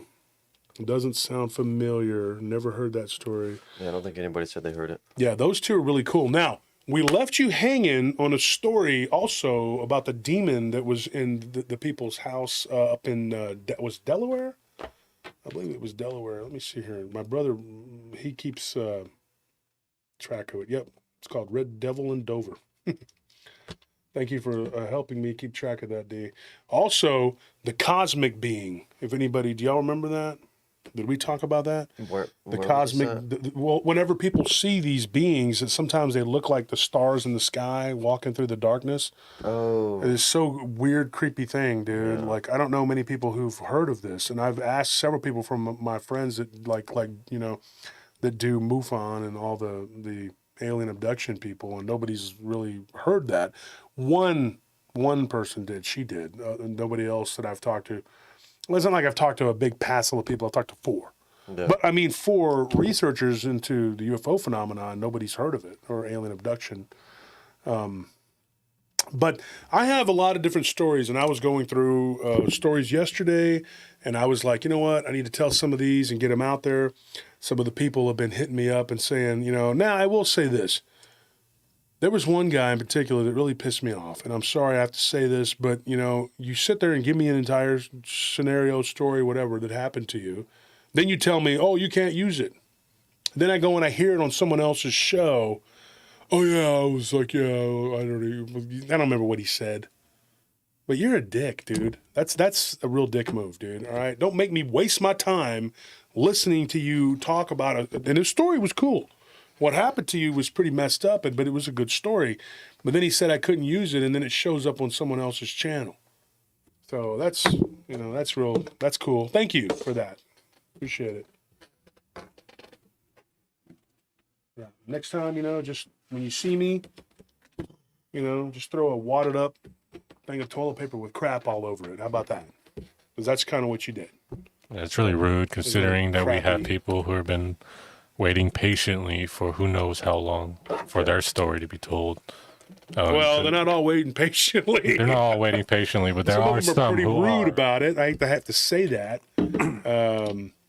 But there are some who are waiting patiently, and you're just being, wasting you give me a everybody's story. You time. wasted my time. It was like 40 minutes of me listening. I said, well, you know what? That's great. I'm going to use that story, and I'm going to, whatever. Oh, no, you can't use it. I'm like, It's one thing if like then he goes on a DER, if you mention beforehand like, hey, I don't feel comfortable with you telling the story. Is okay if we still talk about it. Wolf is probably more than willing to still talk about it. It's just I'm pretty sure you didn't do that, and you probably just told him your story. And then at the very end, when he was like, okay, that sounds like a great story, I'm going to use it, you told him no. Yeah. So you basically just, Well, and also I catch flack about, I heard this story on Darkness Prevails or on What Lurks Beneath or Supernatural. I was like, who cares? I don't have, like I've said this before, I don't have the market cornered on these people's stories. Yeah. How can you do that? Like, I know a couple people who I think are full of crap who somehow they copyrighted people's. How do you do that? How do you copyright someone else's story? Unless you just made it up. Yeah, I mean, like, because you can copyright like a story as like intellectual property, but it has to be like a story that you made up. Like George Lucas, his intellectual property was Star Wars. It's because it's something he made up from his mind. So if you're gonna copyright like someone's supposed experience, like paranormal cryptid experience, that it's probably because it's something that you just made up. Like it has to be a made up event to be considered something that belongs to you. That's your intellectual property. So it doesn't make sense. Are you copyrighting your telling of the story?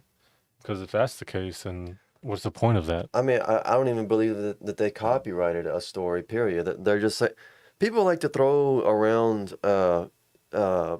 terms that they don't even understand. Like okay, the CEO, but every other person is a CEO Or an entrepreneur. Or an entrepreneur. Well, they probably don't even know what CEO means. And they probably don't can't even know spell entrepreneur. Probably don't even know what an LLC is. If they do have an LLC, then they'll still call themselves a CEO, but there is no CEO of an LLC. They don't even know what it just people use words and acronyms they don't understand to try and appear more intelligent than what they are because they think that you're dumber than them and they can get one over on you. That's all it is. Like they'll have like a little small business and that they had their CPA file an LLC for them. They'll call themselves the CEO of this and CEO of that. It doesn't work that way. In the same manner that you can't copyright someone's like an event, an actual event that took place. You don't copyright your telling of it. It's stupid. So I got another one, Kitten Possessed by Garden Gnome. What? What is this?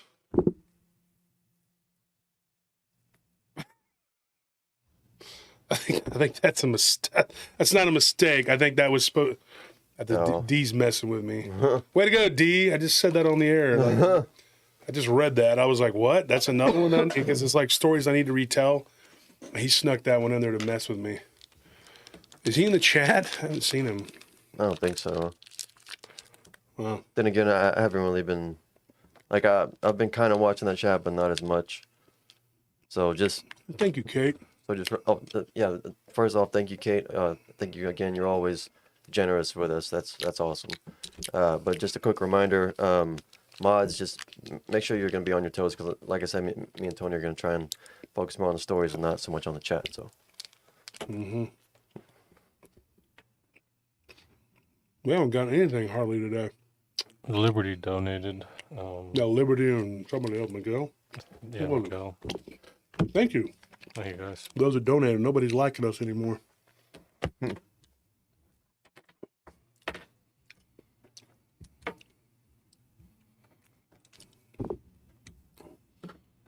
Maybe I should do a crappier job since nobody appreciates me. Please donate, please. Come on, please. Come on now. That's supposedly what I do, right? I beg. We go up to everyone who gives us super chat, like Oliver Twist. Please, sir, I want some more. If there comes a day when I gotta get up here and beg for donations on this show, shoot me. Yeah. Put me out of my misery. It's after Christmas, man. Everybody's broke. Yeah. I'm expecting anybody to do anything for me. If I was desperate for that, I wouldn't be doing this. I'd be out doing my job. Yeah. Which, pray for me, folks, because I'm about to have to do a day shift, and it's because there's a psychopath. They wouldn't be asking us to go and they wouldn't ask for me if it wasn't for some lunatic. That's when they put me and Scorpion Diablo because there's a lunatic.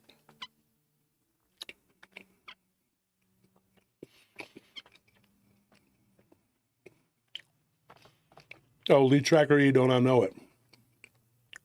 We just paid ours. Property tax. What kind of bullcrap is that? Pay tax on your land that you already paid for. Hey. Yeah, so you never actually own land. You just pay property tax on it. Make no dang sense. Criminal. It should be criminal. What happens here? Cluffy. Thank you, Cluff. We just paid you. He just got paid today, didn't he? Yeah. Bless you. Sorry, folks. I hadn't eaten since early today, like 11 a.m. Yeah. I was like, man. And all I had was a sandwich. But we had a good time, me and Nelly. We really did. We had a good time. I'm glad she wasn't feeling real good, but it was good. That whole area out there is beautiful, folks. It's a beautiful place. The funny thing, you pay somebody and then they turn around and give you a donation. Thank you, Club, for donating. We give you almost $2,000, and you gave us 10. Thanks. No, punk. Way to go, punk. We love you, Cluff. You're a good guy. Yeah. Thank you so much. Now, I wanted to say something. People were like, well, Cluff's making videos and stuff like that. Yeah, but they're not like this guy from the UK with his disgusting, vulgar, whatever. That guy's just a nasty, mean-spirited drunkard. Cluff actually puts stuff on there that's like, from what I've seen, and I have to admit, I've only seen probably 10, 20 minutes of anything that he's made. And it's nothing against you, Cluff. I just don't have time. And I appreciate you doing that and being a voice for the community, and I don't endorse or condone, I don't condone or condemn what he does. And my hand to any holy book on earth, I'm not telling him to do it. I'm not behind it. He's doing it because he wants to back me up and protect me and also protect my family and the people. And he takes initiative. He wants to help people. He does it because he wants to help people. Yeah, he's just a genuine good guy. Oh, thank you, Susie Jago, for thank you for that donation. $20 super chat. People like that, they want to be helpful to the community, while these other people want to be slimy and slam everybody and be ugly and keep wars going and whatever. Cluff's not that guy. He says, I do what I want. Well, you are a 36-year-old man. You're capable and you can do what you want. Yes, you can. So anything you guys want to talk about, give me some information, and no, we're not talking about the goofy stuff at the mall. I'm not going to talk about that. Everybody's asking me my opinion on it. Don't know. Don't have an opinion on it right now. I've had several people. One of my good friends, Jay, lives over there in Miami, and he's telling me it's all bullcrap. Well, it's not a coincidence that there's all these juicy headlines that always come out around the same time that the case files of a certain case are always opened about a man who has an island. That's all I'm going to say. Mm-hmm. Yeah, let's not every single time. Because my last show didn't get monetized. Yeah. So I said, me and Chris Kramer must have said something that they didn't like or something. Yeah. Ugh. Try not to even name it in the chat, honestly, because Yes, please don't, because we don't want to be demonetized. Yeah, because it'll appear on the screen, and they might find a reason to not, to mess with us. Just So give us something if you want to talk about something. We got ghosts. We got all kinds of stuff. I can give you a ghost tour if that's what you want. We have it all. Texas Front Porch does a good job. I like him. He's getting attacked too. He's getting slammed along with Blondes and Booze, and along with BMR and Barton. We're all getting attacked. Why? yeah. Why? According to what these what the members of CRAP, as we've already established, what do they call it, Tony? The what is it? Thank you for that Something. donation, Jonathan. Oh, crusty rejects Against paratroopers. Against paratroopers. Yeah. So crusty rejects against paratroopers have decided to launch their attack. And I talked to Mike at AI about this, and this is what's going to happen. There's going to be a fallout, and there's going to be a bunch of little groups that are going to splinter off and break off and do what they do. I'm being called a traitor, and they're basically UK guy made a horrible, nasty video making me and Mike lovers. Thought that was interesting that you would choose that. That's disgusting on your part there, dude. Because we chose to not fight each other and not have war. And a lot of it is being led around, like I said, by 4 different gals. One of them is Slosh Boss, as I call her.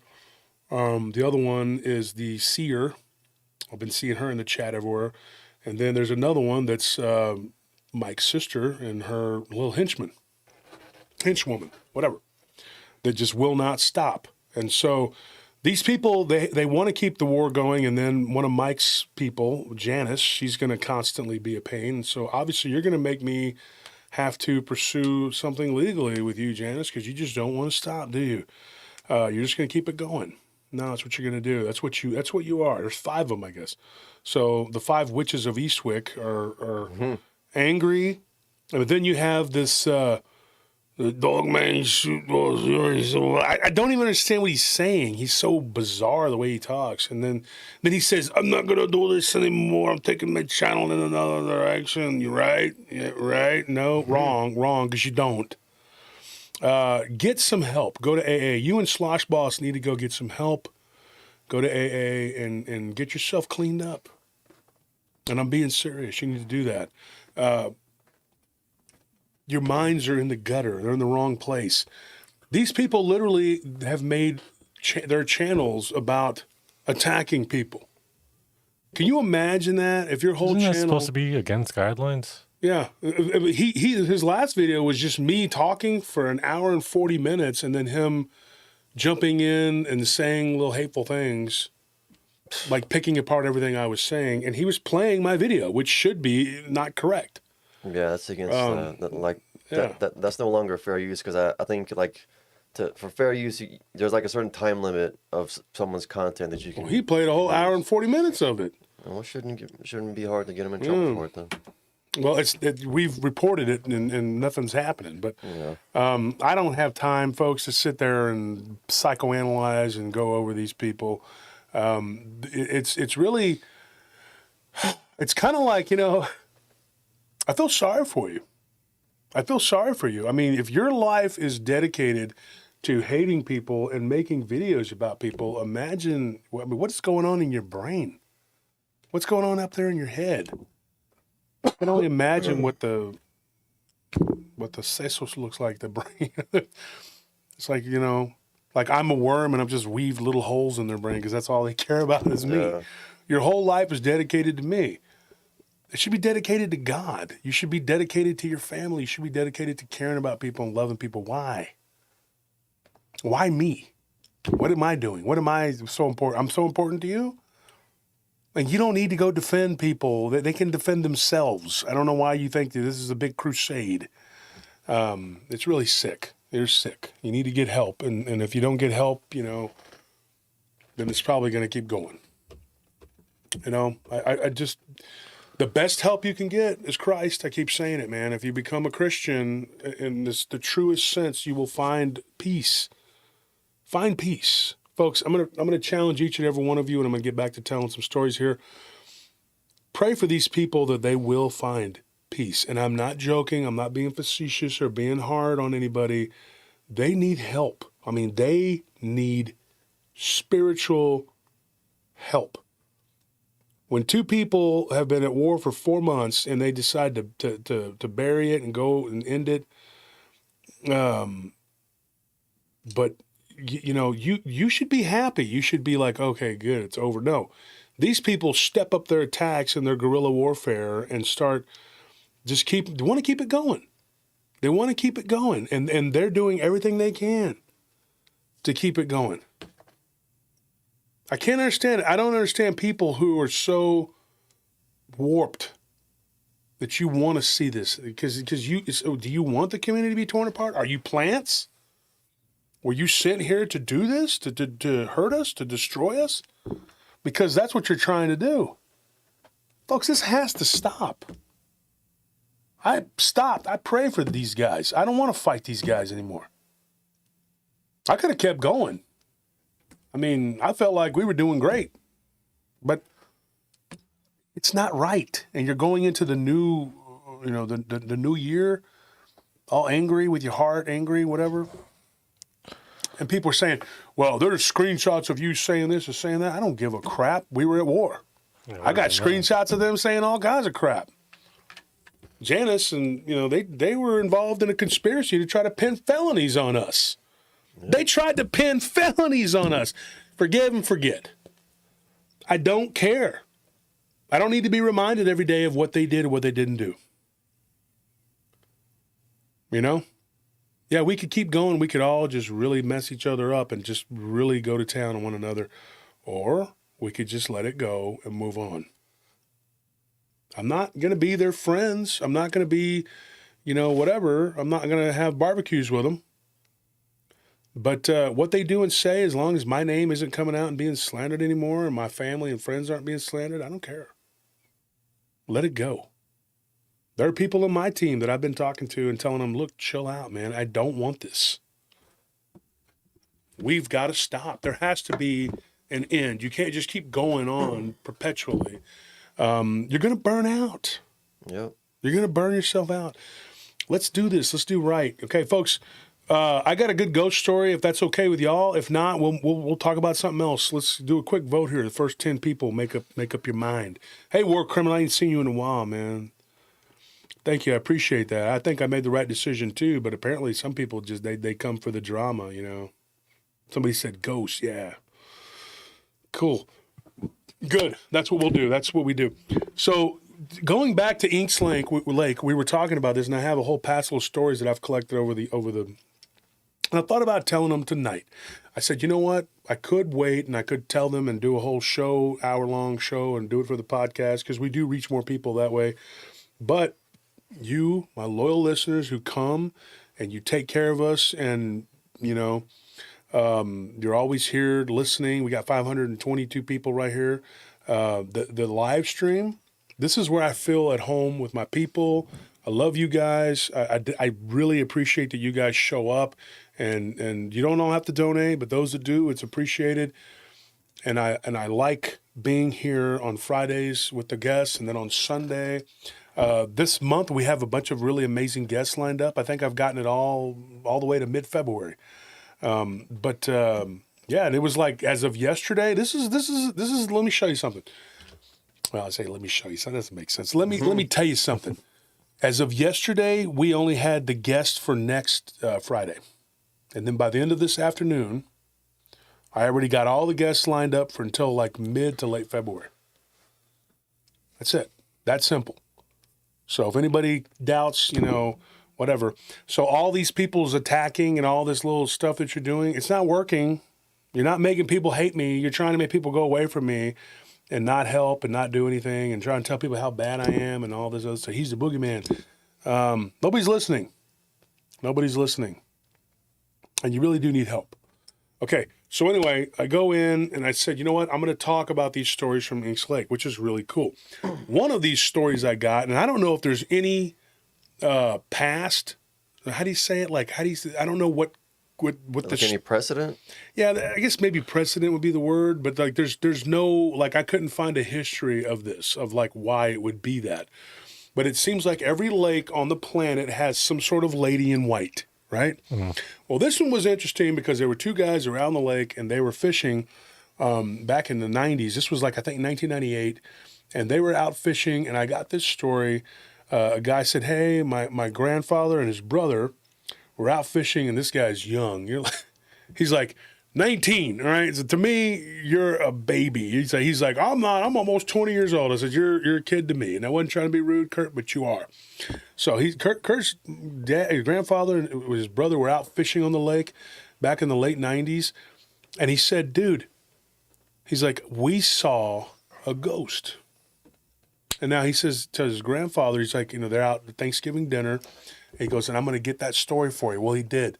Thanksgiving, he comes through and he gives me the story the day after Thanksgiving. Thank you for that. Even though I know everybody's out trying to kill each other for whatever they're trying to get for Black Friday. Yeah. But he said, no, he goes, I got this story. I'm going to get it. My grandfather at Thanksgiving, I'm going to get it. I'm going to give it to him. So he did. And his grandfather said, oh, yeah, I remember it like it was yesterday. He's like, me and my brother, we were out on the lake. He goes, and we heard this splashing noise, something kind of, and here, this is a weird story too. It's weird. It's creepy, weird. I don't know. What is that? I don't know. I thought I saw someone walk by the window. Want to go check? No. Door's locked, right? Yeah, it's locked. Okay, and we're good. Let them come in here and see what happens. It'll be on camera. Can you get the thing on the counter? What thing? That I can't. see Yeah, on- just go. So here's what happened. They hear this splashing in the water, right? And his grandfather's brother was like, what is that? So he takes a flashlight, and these guys, they're prepared. Pulls his weapon out, takes his flashlight, looks around, doesn't see anything. He's like, then they hear splashing coming from the other side of the lake, and they look and they see a woman on the shore. And he's like, it was so weird. We heard what sounded like water splashing, and then we heard what sounded like slap, slap, slap, slap, slap, slap, going across the lake, going across this little cove where they were at, all the way to the other side. And on the other side, he's like, we hear this. Okay. What, did you forget? No, Well, go do it. there. But anyway, hold on, folks. We got interrupted. Just hear something going on. But anyway, they hear this splashing, and it sounded like almost like somebody was running across the water. And he said, you could imagine that. He goes, I'm thinking, who can walk on water besides Jesus? There's nobody that's ever done that or can do that, right? And then they see what looks like a woman on the shore, on the other side where the noise to the water stopped, and they hear a splash, and they turn around, and they could see a woman wearing what they claimed was like a cornflower blue dress, and that she was walking into the water. And then they see this person, which they noticed that they didn't know if it was actually blue or if it was water, like it was shimmering, like it was, like she was, like there was water that was shining in the light of the moon. And they were stunned. They were staring at her, and they were like, what is that? That's so weird. They said that it was too tall to be a normal woman. So they were like, what is that? Like, how is this woman walking on this water? And then they noticed that she was literally moving towards them very slowly. And they said it was about 70 yards away, and they were enthralled. And then they noticed that she was literally not waiting. She was already in the deep part of the water. No legs, just a dress, and they said she had puffy sleeves like from the 1800s. And it wasn't a blue dress per se, but it was blue. The light of her was blue. It was a shimmering blue light, and it was emanating from her, from the visage of her. And they said that when she got closer and closer, she got to about 40 yards, then about 30 yards, and about that point, about 30 to 35 yards, they both stopped. The brothers, they both started praying. And the brother, the one that told me the story, he says, dude, I started praying to God, and I asked God, I said, if this is a demon, God, stop it. And he goes, and it got really close to us, and then it was like this thing just stopped, and it was kind of like going up and down really slowly like that, just above the water. You could see the waves of the water. And he's like, and we're sitting there, and we were scared. We were very scared. And then he goes, my brother got the nerve to speak to it. And he's like, well, what do you want? And she didn't answer.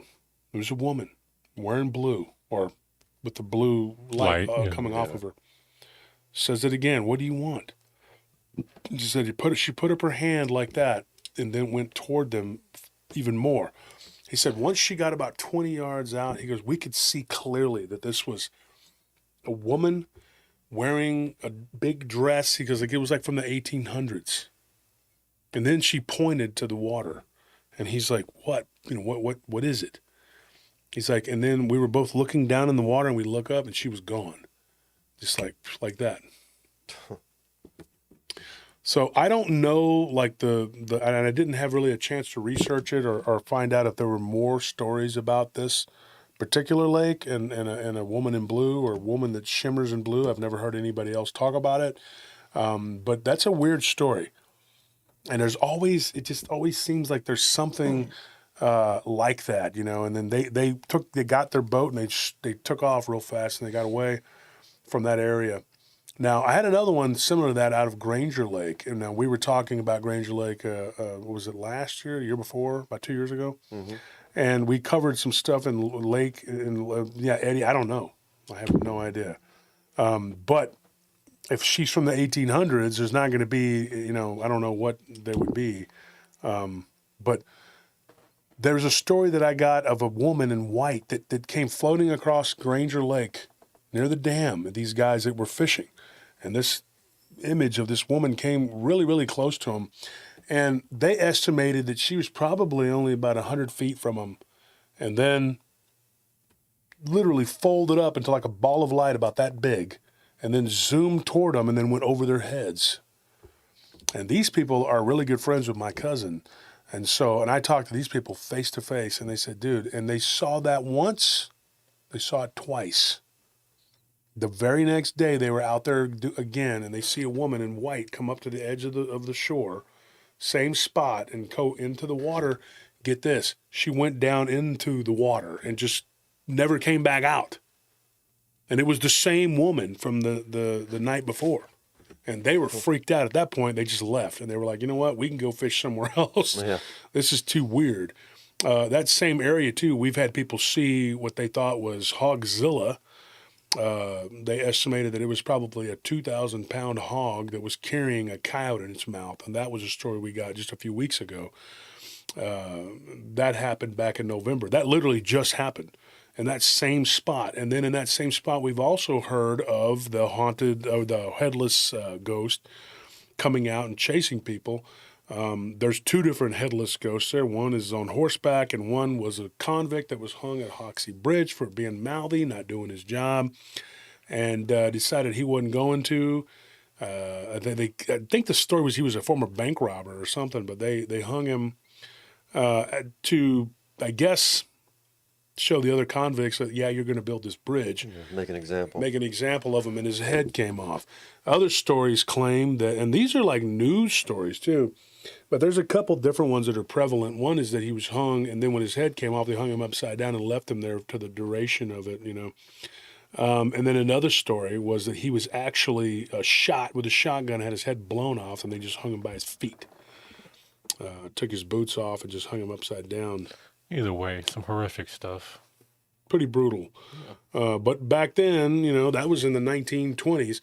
I guess back then when you were a convict and you were told to do something and you said you weren't going to do it and got in one of the guards' face, I think that's what happens. He probably wasn't expecting them to retaliate the way they did. But you're talking about Texas back in the 1920s. I mean, they probably shoot you for smacking bubblegum too loud. Yeah. And in Texas, we saw a sign today. We should have taken a picture of it. We get right there into Burnett, and right there to the left as we're driving in, it says "Build a Gun." You've heard of Build-A-Bear. Well, yeah. Apparently right there in Burnett, you can build a gun. You gotta look it up, see what that business is. There's a business called Build a Gun right there. I'll check it out. Nellie was like, "Is that a Build-A-Gun?" Because I know she likes Build-A-Bear. I was like, yeah. It was closed today because it was Sunday. Sunday. Those and every Something other... the whole family can do. Yeah, go build a gun. They got those in plenty of garages out in the country here. Love Cat says I love guns. I don't love guns, but to me, it's like a tool. You know, I appreciate a good, nice, powerful tool. Like I like a good kitchen knife, but I appreciate blades and guns. I mean, I don't worship them. Some people are like I went to my friend's house and I go to the bathroom and he got a stack of magazines and they're all guns and ammo. You know, hunters, this and that. I'm like, oh, you know, that's good. Like I said before, in my whole life, I've only bagged $2 in my whole life. I got cousins who have walls full of antlers. yep. I mean, literally, It's not no Richard's table is just full of antlers, dude. You go to Rob's house, he's got every animal on earth taxidermy. You know, I'm not a big hunter. Never shot a turkey. I tried, didn't work out. I've shot 2 deer. I've bagged 2 deer in my life. One when I was 11, the other one when I was like 14. Never did it again. But I know how to skin a buck. I know how to do all that. It's something that you learn when you're young. And I was forced to help do it several times just so I could get the hang of it by my dad, my uncles, and my cousins. And that's a good thing because I know how to handle it. What about your grandpa? You ever go hunting with him? Yeah, I went with him, but he shot things. I didn't shoot. I just shot at things, but I never hit anything. You didn't just hit it with a hatchet? He shot a coyote right in front of me one time. And he had me going hanging on the fence. Now, I've shot probably at least a dozen copperheads and probably 8 or 9, if not more, rattlesnakes. I used to shoot them all the time. It's a place called EP Armory. EP Armory? That's what it's called, right? Yeah, it's a Build a gun. big old sign. Holy crap. They're real proud of that. So we give them a shout. I don't even know the guys. I'm going to call them tomorrow and be like, hey, can I build a gun? Yeah. EP Armory. So we're going to give you a shout out because your name is funny. It's called... It's out in Burnett. They got 4 stars out of 49 reviews. 4,900 people went there to build a gun? No, 49 reviews. Oh, but this, that's big as the whole town. The whole town's there building guns. You want to mess with that That town. sign's like almost as big as a storefront. Yeah, I love Cat says, I don't want to shoot an animal. I would cry, seriously. The first time I shot a buck, it was like, I was a kid. You know what I mean? So it was a little bit hard. It just is what it is, you know? And there wasn't no way I was going to be sitting there crying in front of everybody. So I couldn't be doing that. I went turkey hunting. I went dove hunting, but it was just like, it just seemed wrong to me to kill these little birds. You know, it was just whatever, man. But I have taken out some hogs because they're a nuisance animal, and I have taken out a lot of snakes. So mostly hogs and snakes. But the deer that I slain, they were used as food. We ate every bit of it. So that's that. Yeah, hogs are a-holes. Yes, they are, Smurfy. They sure are. I have a little pig. He's a cool dude, but I don't, I would not recommend if you don't know how to take care of him. You have to know how to take care of him. He can be an ornery little dude, too, man. He likes to do he's a little turd. He does what he wants to do. You need a lot of patience. Yep. So here's what I'm going to tell you. If you guys want to hear a story about something, bring it on. Let's talk about it before we go here, because I got to close up shop in a little bit, and I got to record for Tuesday. We got to get Tuesday's episode out, and I got a couple things I got to do. I got work stuff going on. We are slammed with work, man. We are slammed with work, but I thank God for it. Choke cherry berry picker. That's funny. I was just thinking of choke cherries the other day. I was like, that just popped into my head. Liberty, we don't have anything about centaurs, do we? Yeah, that's another one. Have you guys heard or seen anything about it? No, just the Minotaur. Like barely a Minotaur. I mean, really. Comparative. Barely a Minotaur. No, I mean barely compared. Okay, can you let me finish? Barely compared to all the other stories. Put the camera on this doofus. We barely have any Minotaur stories compared to Dogman and Bigfoot. So I was incorrect before y'all just keep interrupting me. Jeez. Yeah, but you said barely Minotaur. Yeah. Like the way you phrase it, it's like. Then you interrupted me before you let me finish. You see how that happens? But you didn't even start it correctly. That's a problem. I wasn't listening. Nothing important. Oh, Well, that's how I feel about you half the time too, Anthony. You ain't got nothing important to say. When I tell you to do something, it don't get done. I mean, come on now. We could go out here. We could go back and forth, all three of us. Yeah. Here's the thing. Now, I did have a weird story that I got, but this was like far removed. We're talking about Central Texas here, and we're kind of on a roll with the theme here. And it's funny because my brother kind of made a joke, but he snuck in that little thing about the gnome. This is a weird story. It's about a little duende creature, and it does come out of New Mexico. In fact, the city of Tijuana. So I could tell you that one. That one's kind of like, doesn't really go with what we're talking about, though. And I was thinking about saving that one for the paranormal potluck that's coming up on Tuesday. So what do y'all think? But I can tell, I mean, we can tell another ghost story from this area. Let the audience decide what y'all want to hear. Want. Not deer stories. Oh, yeah.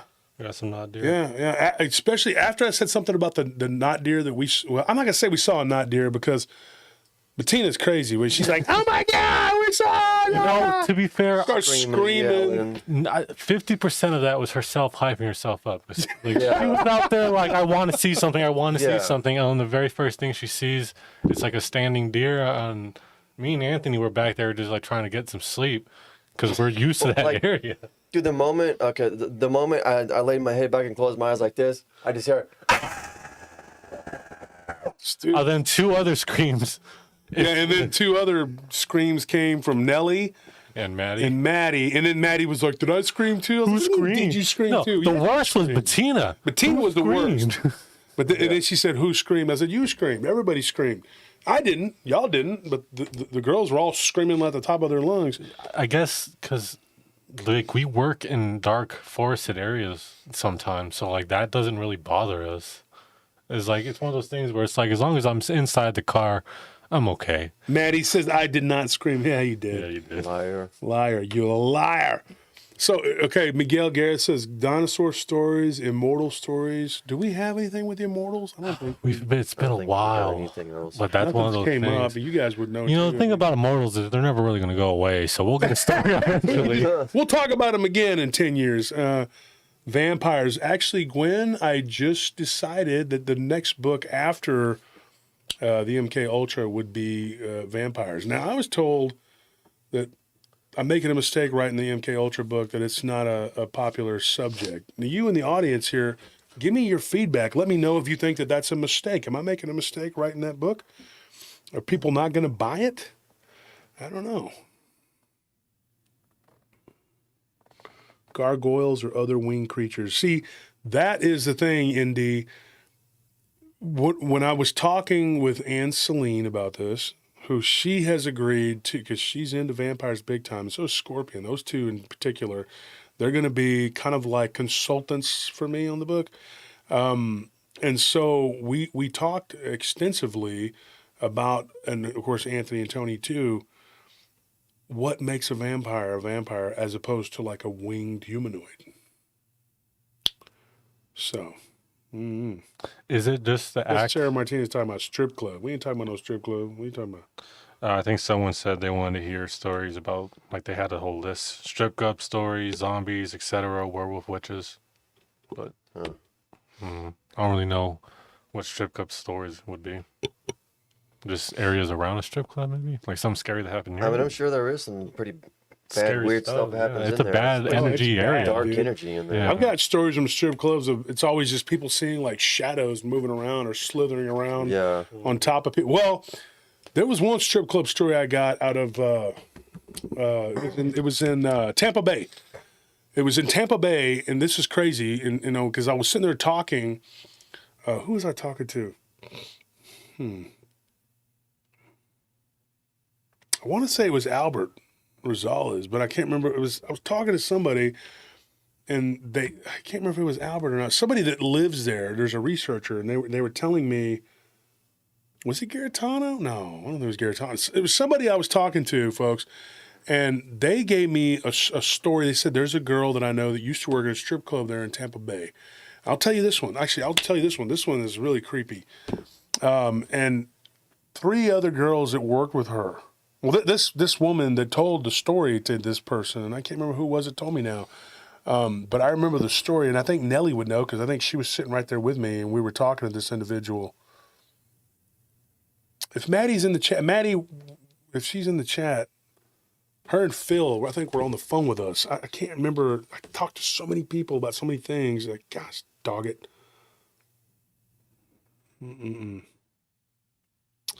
Anyways, they would probably know because there were 3 or 4 people and we were all on the phone and we were talking to this individual and he used to date this girl and this girl told him a crazy story about a strip club and it was about the black goo. So there was a woman that would come up there all the time and she was always getting in trouble with the managers and the owners and whatever and not doing what she was supposed to be doing things she wasn't supposed to be doing, if you know what I mean. She was not a good person. And one day I guess she gave a customer something, and this guy was a wealthy guy, and they think that she gave him something, kind of like I guess you would call it like a love potion or something. I don't know if that's the correct term, but it was this guy. He started vomiting up goo, like black goo. And when he did, when it all eventually came out, it was like it slithered up underneath some trash cans and knocked the trash cans over and was like moving. Like it was black. Like a symbiote. Yeah, like venom, like a symbiote. Yeah. And when they questioned this woman, she was Cuban, right? And she said that she was a bruja, She practices brujeria. And that she had literally did this to this guy. Her story was incorrect. Her story was that guy had been touching her inappropriately, whatever, And so she put like a curse on him. But what her friends said and what a couple of her colleagues and coworkers and the girl that was this guy's ex-girlfriend, what they told, the story that they told was that this woman, it was a lie. This woman was trying to get this guy to be with her because he had money and he was like he owned a construction company or something. Yeah. And she was trying to manipulate this dude into taking care of her. And so I guess she told him that she was pregnant, which I think that was a lie. And when he got mad and was like not hearing it, not there to really want to reciprocate, whatever, she gave him something, something, and then he ended up throwing it up. But the crazy thing was, once it all came out, they said that it was like wrapping around his neck, and it was like eventually he was like pulling it out, and it hit the ground and like slid underneath some trash cans. So that was creepy. I mean, it's not a real long story, but that's creepy as hell. And then she got fired, And the guy was a frequent customer in there. He didn't come back for a while, but then he finally did, and he talked to the girl that he talked to that was with the guy, whatever, or he dated her, it was his girlfriend, something. But anyway, she got that story and told her boyfriend.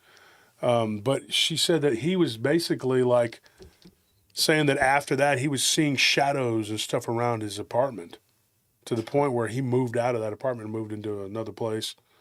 I don't know. That's weird though. I mean, but what do you expect if you're going to be hanging out in strip clubs? I mean, Yeah. I've had to be in them because I was bodyguarding, and it's not a place I like to go to. Not a place I like to hang out in. It's a real heavy, like dark, nasty energy. I used to go once a year, and you know why? Yeah. Why? For Diablo's birthday. My brother's birthday, because he only wanted to go to one place. Yeah. And Trammell, the kickboxing guy, he's the one training up at Lansdowne now. But he was the manager, there. And it just, I would always go once a year, and I would just kind of sit there, and I would always find just one person to talk to, and that was it. I didn't get dances and all that. I really didn't. It's not my thing. It's not my thing. What does that say?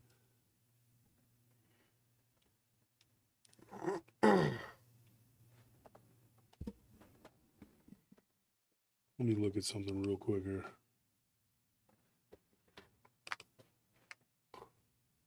I might have time for one more.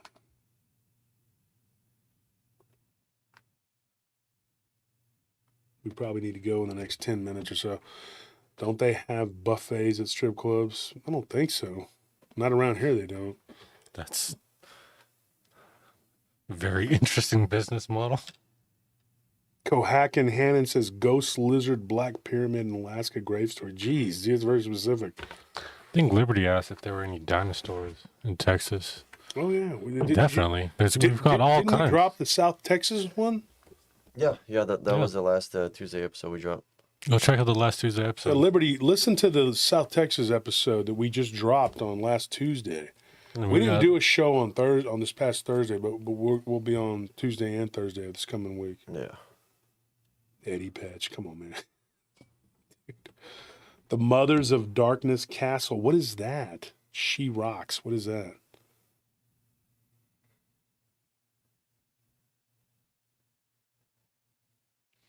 Dinah Russo, dinosaur or hyena creature stories. Inner Earth people, if you have any. Yes, we do.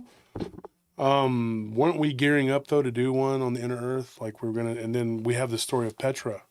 Yeah. Yeah. The Sand Devils. What were those things? What were the names of those things? The Dervish or something like that? Yeah. The Sand Wind / whatever Gen demon things. Amy Krill, what is that? I don't know what that is. Mothers of Darkness Castle. Are mermaids real, Carrie Hodge? I don't know. You tell me. Well, where lions? That's... Yeah, Ania, that's what I believe too. Inner Earth deserves its own show. Ania, are you still Petro? Yes, can't wait. Are you still angry at me, Ania, because I didn't have you on the show or whatever? I hope you're not. But you know, I get really busy and I have all kinds of stuff going on. And if you would like to come on the show still and tell your stories, I'm still down to do that. But that's up to you. You know, if you want to be upset with me, be upset with me. Don't want people upset with me, but it happens all the time. I can't really, nothing I can do about it. Yeah, you gotta just let them be. Let them be in their emotions. Ivy Ramirez, I saw you in another chat somewhere. Where was that at? I think she was on Bettina's on New Year's Eve. Yeah. Lion people. Oh, yes. There was one from South Africa, right outside of Pretoria, because I was mentioning in South Africa, and somebody said something in a group. I can't remember which group that was. Was it African Cryptids? Something like that. Anyway, there was somebody, and I mean, this is somebody's story that they put on there. And so I reached out to him and I said, hey, the guy's name was like Greg Gray or something like that. Maybe that's, or Gary Gray. Anyway, I want to give credit where credit is due, but I read the story and I asked him, I said, can I use this story? And he said, well, yeah, but I'm going to take it down because I guess he didn't want a bunch of people retelling it because he wanted to tell it himself. But that was like probably months ago. Anyway, I'll tell that one. That's a pretty cool one too, but it doesn't really go along with what we're talking about. Just kind of like the gnome creature. I can't remember. What was that gnome creature? I said the city too. What was that city we were talking about? I just keep thinking of the cat possessed by, or the kitten possessed by a gnome.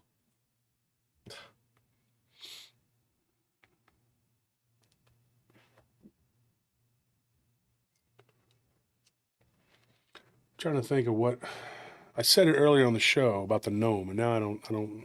Yeah, I don't remember what city.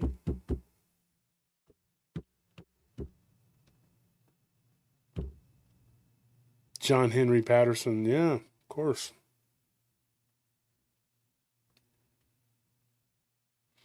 California Dogman stories. Oh yeah, of course. There's always there. Every state has Dogman stories. If you live in the United States, I have a story.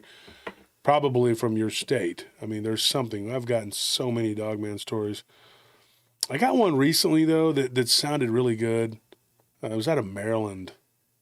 But then it was really weird because the guy was like, I saw a Dogman, blah, blah, blah. Gave me this whole thing. And then his wife was like, it was a goat man. I was like, that makes sense, though. It was Maryland, right? Mm-hmm. But after that, I was just kind of like suspect because, I mean, not that they were telling the truth, but one of them was very sure that it was werewolf, and the other one was like, no, it looked like a goat, and it was horns. What are you talking about? And I was like, what are you supposed to do? I mean, you know, it's like... Either story you tell, you're going to piss the other one off. Somebody's not going to be correct or something. I don't know. That was kind of disappointing because He was very sure what he saw, but then she said, nope, that's not what it was. And then they started arguing, and I was like, well, I'm going to go ahead and run. Feral people. Yeah, we had one of those out of Australia. There's so many different types of stories.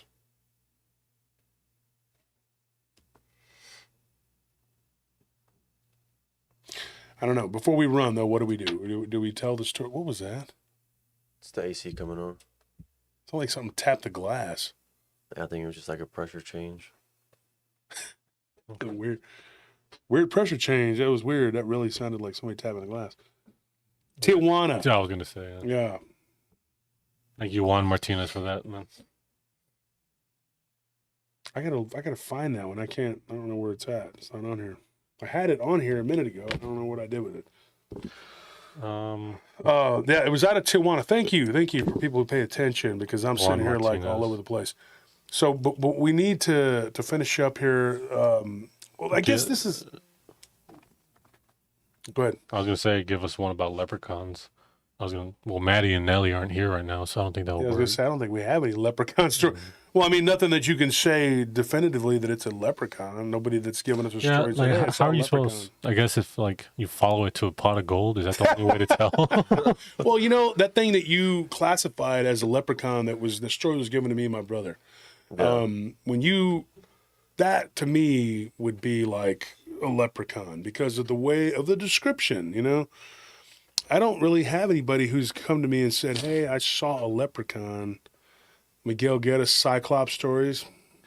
I guess because there's so many anything like that either. Small people kind of creatures. You have goblins, you have duende, buckwudgies. I mean, gnomes, red cap goblins. I mean, it's hard to like definitively say that one's a leprechaun. Would it be like have to be red bearded and wearing green? Like how would you even be able to distinguish that?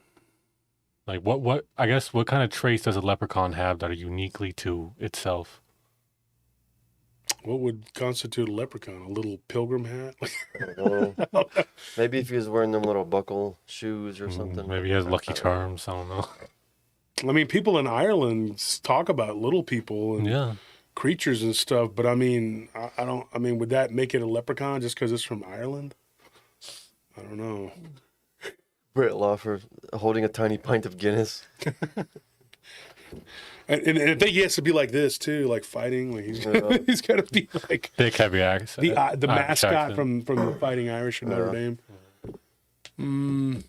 Well, anyway, let's finish up with this story. Now, this has got to be, to me, a lion man. This happened outside of Pretoria in South Africa, and the guy that gave me this name was Bevan. And he told me this story, and he says, I have a story of a lion man. It's not a really long story, you know, but it's interesting. Him and his friends were driving home from a party, and the area that they were driving through was very dark and desolate, and something came running out of the darkness that looked like a cross between a man and a lion, and it even had hair, a mane like a lion, but the upper body was like a bodybuilder, like a man. His exact words to me were like Brock Lesnar. Like he was like, dude, you know, like the wrestler. Like at the time, he's like, I was, you know, I was into wrestling, whatever, and I was there visiting some friends. He's not from there. He's from Canada, but he's like, and I was visiting there with some friends, and he's like, this thing looked like a pro wrestler. It was nude, but it had the tawny skin and everything of a lion. He goes, and I asked him this question. Of course, you're going to say this. And I said, this thing came running out of the darkness towards your vehicle, and then y'all just kept going, and then it ran across the road, right? On two legs. The tail waving around just like a lion's tail with the fuzz on the end of it, everything. And he said, dude, it was half man, half lion. I said, is there any chance that this could have been a guy in a costume? I mean, you have to ask that question. I mean, come on. But he said, no, dude. He goes, I saw every bit of this thing was covered in hair, like fur, like a cat's fur. He said, and we were just stunned. But one of the guys that they were with who lives in that area says, oh yeah, dude, people see these things all the time. These hyena-looking men and these lion men. And the guy, Bevan, the one that saw this with these people, he said that is supposedly, according to the locals, Those are medicine men that shapeshift into these creatures. It makes sense. I mean, when you have them turning into dogmen over here, you would just choose, if you could shapeshift into a humanoid creature, you would choose the creature that's the strongest around. So for them, it would be the lion. Yeah, I mean, that's a weird story, dude. And I asked them about their eyes. Did they glow? Was there anything like that? Nope. Nothing unusual other than it looked like a lion man. That was it. And he's like, dude, it was freaky, dude. He goes, it was probably about 7.5, 8 foot tall. Same thing, you know, going by meters. I broke it down and I said, okay. I don't know what I would do. He's like, it was massive. He said it was probably 3 to 4 foot wide at the shoulders. I mean, it was a huge creature, dude. And he said there was what looked like blood on the side of its face going down its, chest. And I said, like, it was hurt. He goes, no, like it had been eating something. And it just was running really fast. And it just like it wasn't even paying attention to us. And it crossed the road and was gone into the darkness. I don't know. But he did agree. He did tell me that he was going to talk to the people that, to try to get more information about it. Up until this point, he hasn't. That was back in October. So get on the ball, Bevan. Do what you got to do, man. I'm counting on you.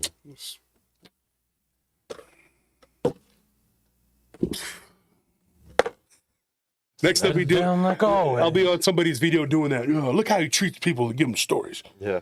He was imitating smacking the guy. Oh, yeah, right, yeah. He's smacking that guy. Gave him a story, and this is how he treats people. He's a bully. He bullies people. Human monster muse? What is this? His guide said it was allied with a local witch. What is that? What are you talking about? Well, hey, folks, I got to get recording, man. I got to give you something to do on Tuesday, so we got to do this. We got to get it done. You know what I'm saying?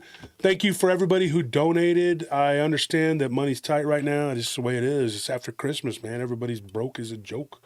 But I'm not sweating it, man. I appreciate everybody who did donate. Kate, thank you for helping us. It does keep the show going. And they're like, what does that even mean? It means it helps keep the show going because if we don't get enough donations, we're not going to be here.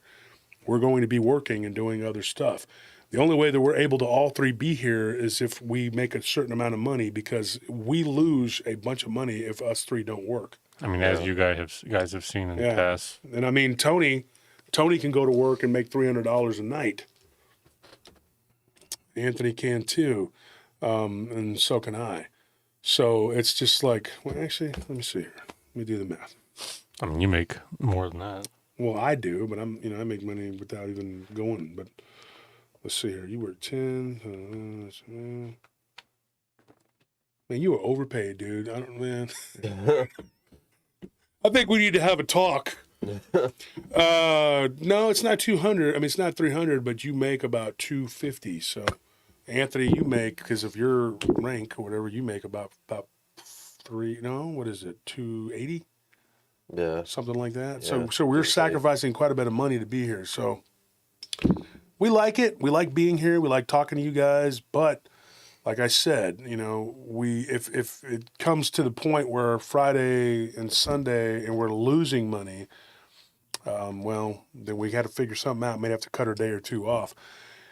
Here's the thing, though. But we're not at that point yet, folks. We're not panicking yet. But here's the thing. Okay, and I got to say this. Josh Ninocchio got in touch with me a while back, and we had to talk about this. And so we kind of knew it was coming. But he mentioned this, too, on one of his, I think, community tabs. So if you can go and you want to read that. We are getting more commercials put onto our videos, and that's not us. We are not doing that. YouTube is doing that, and it's not our fault. We have no control over that. I think they're trying to get more people to buy like the YouTube subscription or whatever. It's like, so if you don't want to have the sponsor or whatever, you have to pay for the YouTube subscription, which I think it's a pretty good deal. I think it's commercial free for like what, $12? I mean, I use it. Yeah. For now? For now, yeah. But I do use it. And, it works for YouTube Music as well. So it kind of goes across all their platforms. Yeah. So I think that's what it is. I wish they wouldn't push it right when, after Christmas, when everyone Yeah. just broke. But Well, what can you that's do? because it's January. It's like, oh, new year, new money, new you, whatever. Yeah. Like everybody with their damn, what do you call that? The New Resolution. Year's resolution. I go to the freaking gym, man. You walk in there and there's like people on the treadmill. And that's all they do is they get on the treadmill. Thank God they're not actually they're not really serious about trying to lose weight, or they'd be in there lifting weights. Just stop lying to I'm yourself. going to say this before I go, folks. Okay? If you want to lose weight, my friend Jim, he's probably listening. Big Jim, great guy. I've known him for over 20-something years. Unfortunately, he's a cowboy hater. That's the only thing I don't like about Jim. But I will say this, okay? He's on the road to losing weight. He's been doing really good and eating healthy. Now, he's got a reason for this. But if you do a bunch of cardio, it causes free radicals in your body, right? So I'm telling you this because I love you guys and I care about you. Don't do a bunch of cardio. Now, I lost over 100 pounds, and I didn't do hardly any cardio. All I did was lift weights and eat right. And I've kept most of the weight off. Since the conference, I'd gained about 20 pounds, but I'm happy to say I've lost about half of it back. I've lost about 10 pounds of that. But I will say this, and Jim is a prime example. He got on a treadmill, all right, and did, I think, what was it like? Ran a mile. Ran a mile in less than 20 minutes, right? Yeah. Which is pretty good. Good for you. I mean, you know, he's 50 years old, you know. you know, with health problems. as With well. health problems, yeah. I think he's like 51 or something like that. So Jim is, and he's had heart problems or whatever, so he's got to strengthen his heart. So he's got an excuse. But on the screenshot that he took of the treadmill, and Anthony can attest to this, we saw it. He posted it on his Facebook. Do you know how many calories it said he burned? Mm-hmm. Tell him. He burned 96 calories. 97. Yeah. Okay. 97 calories. Whopping 97 calories. I mean, like that's not why he was, you know, for Jim, that's not why he was doing it. But like the point is that for anyone else, like if that's gonna be your exercise, it's not gonna be doing. You're not burning. You're not doing very many enough. calories. Like that's Yeah. nothing for running a mile. It's like negligible. I'm not the best spokesman for it, but lifting weights is definitely the best go-to to health-wise all around. I mean, if you want to lose weight or gain weight, it's the best. I mean, when I left, I'm probably too close. When I left high school, I weighed about 140, and I was just a real skinny, little scrawny kid. And then I moved in with these guys, and that year we were kind of dealing like up and down with money, so we just worked out and ate all the time. So I ended Yeah, up. we were all like buff, dude. I got up to like We 180. were big because work was slow. Yeah. I think we only had like seven accounts or something like that. For the We whole weren't company, doing but it was anything, so yeah. bad. And So we were having to cycle people out, but it only lasted a couple months. We go through periods of lulls. But when I have time, I hit that gym hard. Mhm. You know, if I'm going, I'm going to be hitting the gym, and then I'm going to be hitting the bags and doing things like that. What ended up happening, though, is that we ended up going back to work and having, you know, we didn't get to work out all the time. Thank you, Tito, for that donation once again. But do weight training, and it will burn fat up to 15%, depending on your body and how much you lift and how hard you lift. It'll burn up to 15% 3 days. For 3 days, your body becomes like a blast furnace. I would say 3 days is a really good, that's a good time. yeah, if you you know. struggle with, or if you don't like eating like me, which I doubt very many people have that problem, when you do work out, you just become a furnace of like, you just start pouring everything you can in. So like that's definitely a good way to just, you know, keep your appetite if you're struggling with that, like I Yeah. often do. Most people don't usually have that problem, but then most people's like, oh, I want to lose weight. I want to lose weight. Everybody's like, you know, that's what they want to do. You got to look at it, though, from your body type and what you can eat and can't eat. Some people, it's better for them to eat like fish or chicken. Some people can eat a lot of red meat and they're fine. But it just depends. Depends on your body. So anyways, I'm going to get going here, get started on this. I got to do this. If you are a Patreon member, which we encourage you to join Patreon, $10, $20, $30, $40, $50 tier. Hopefully tomorrow you'll be getting your stuff mailed out to you, and then I'll be letting you know, hey, it's all good. We're doing it. We got a lot of stuff done. We still got some organizing to do, but for the most part, you know, we got everything together. And I can't wait to send you all your stuff, all you wonderful people Thank you for everybody who donated. Hey, what's up, everybody? Anunnaki Bros, Shade Viking. I see everybody in the chat. Dick Richards, Anea. Remember what I said? Like I said, I apologize if I didn't get back to you in a timely fashion. I hope you forgive me. And, if you want to tell your stories to me, that's great. Overbuilt Automotive, Amy Creel, Spilling Tea. Everybody. Thank everybody that donated. We appreciate you guys.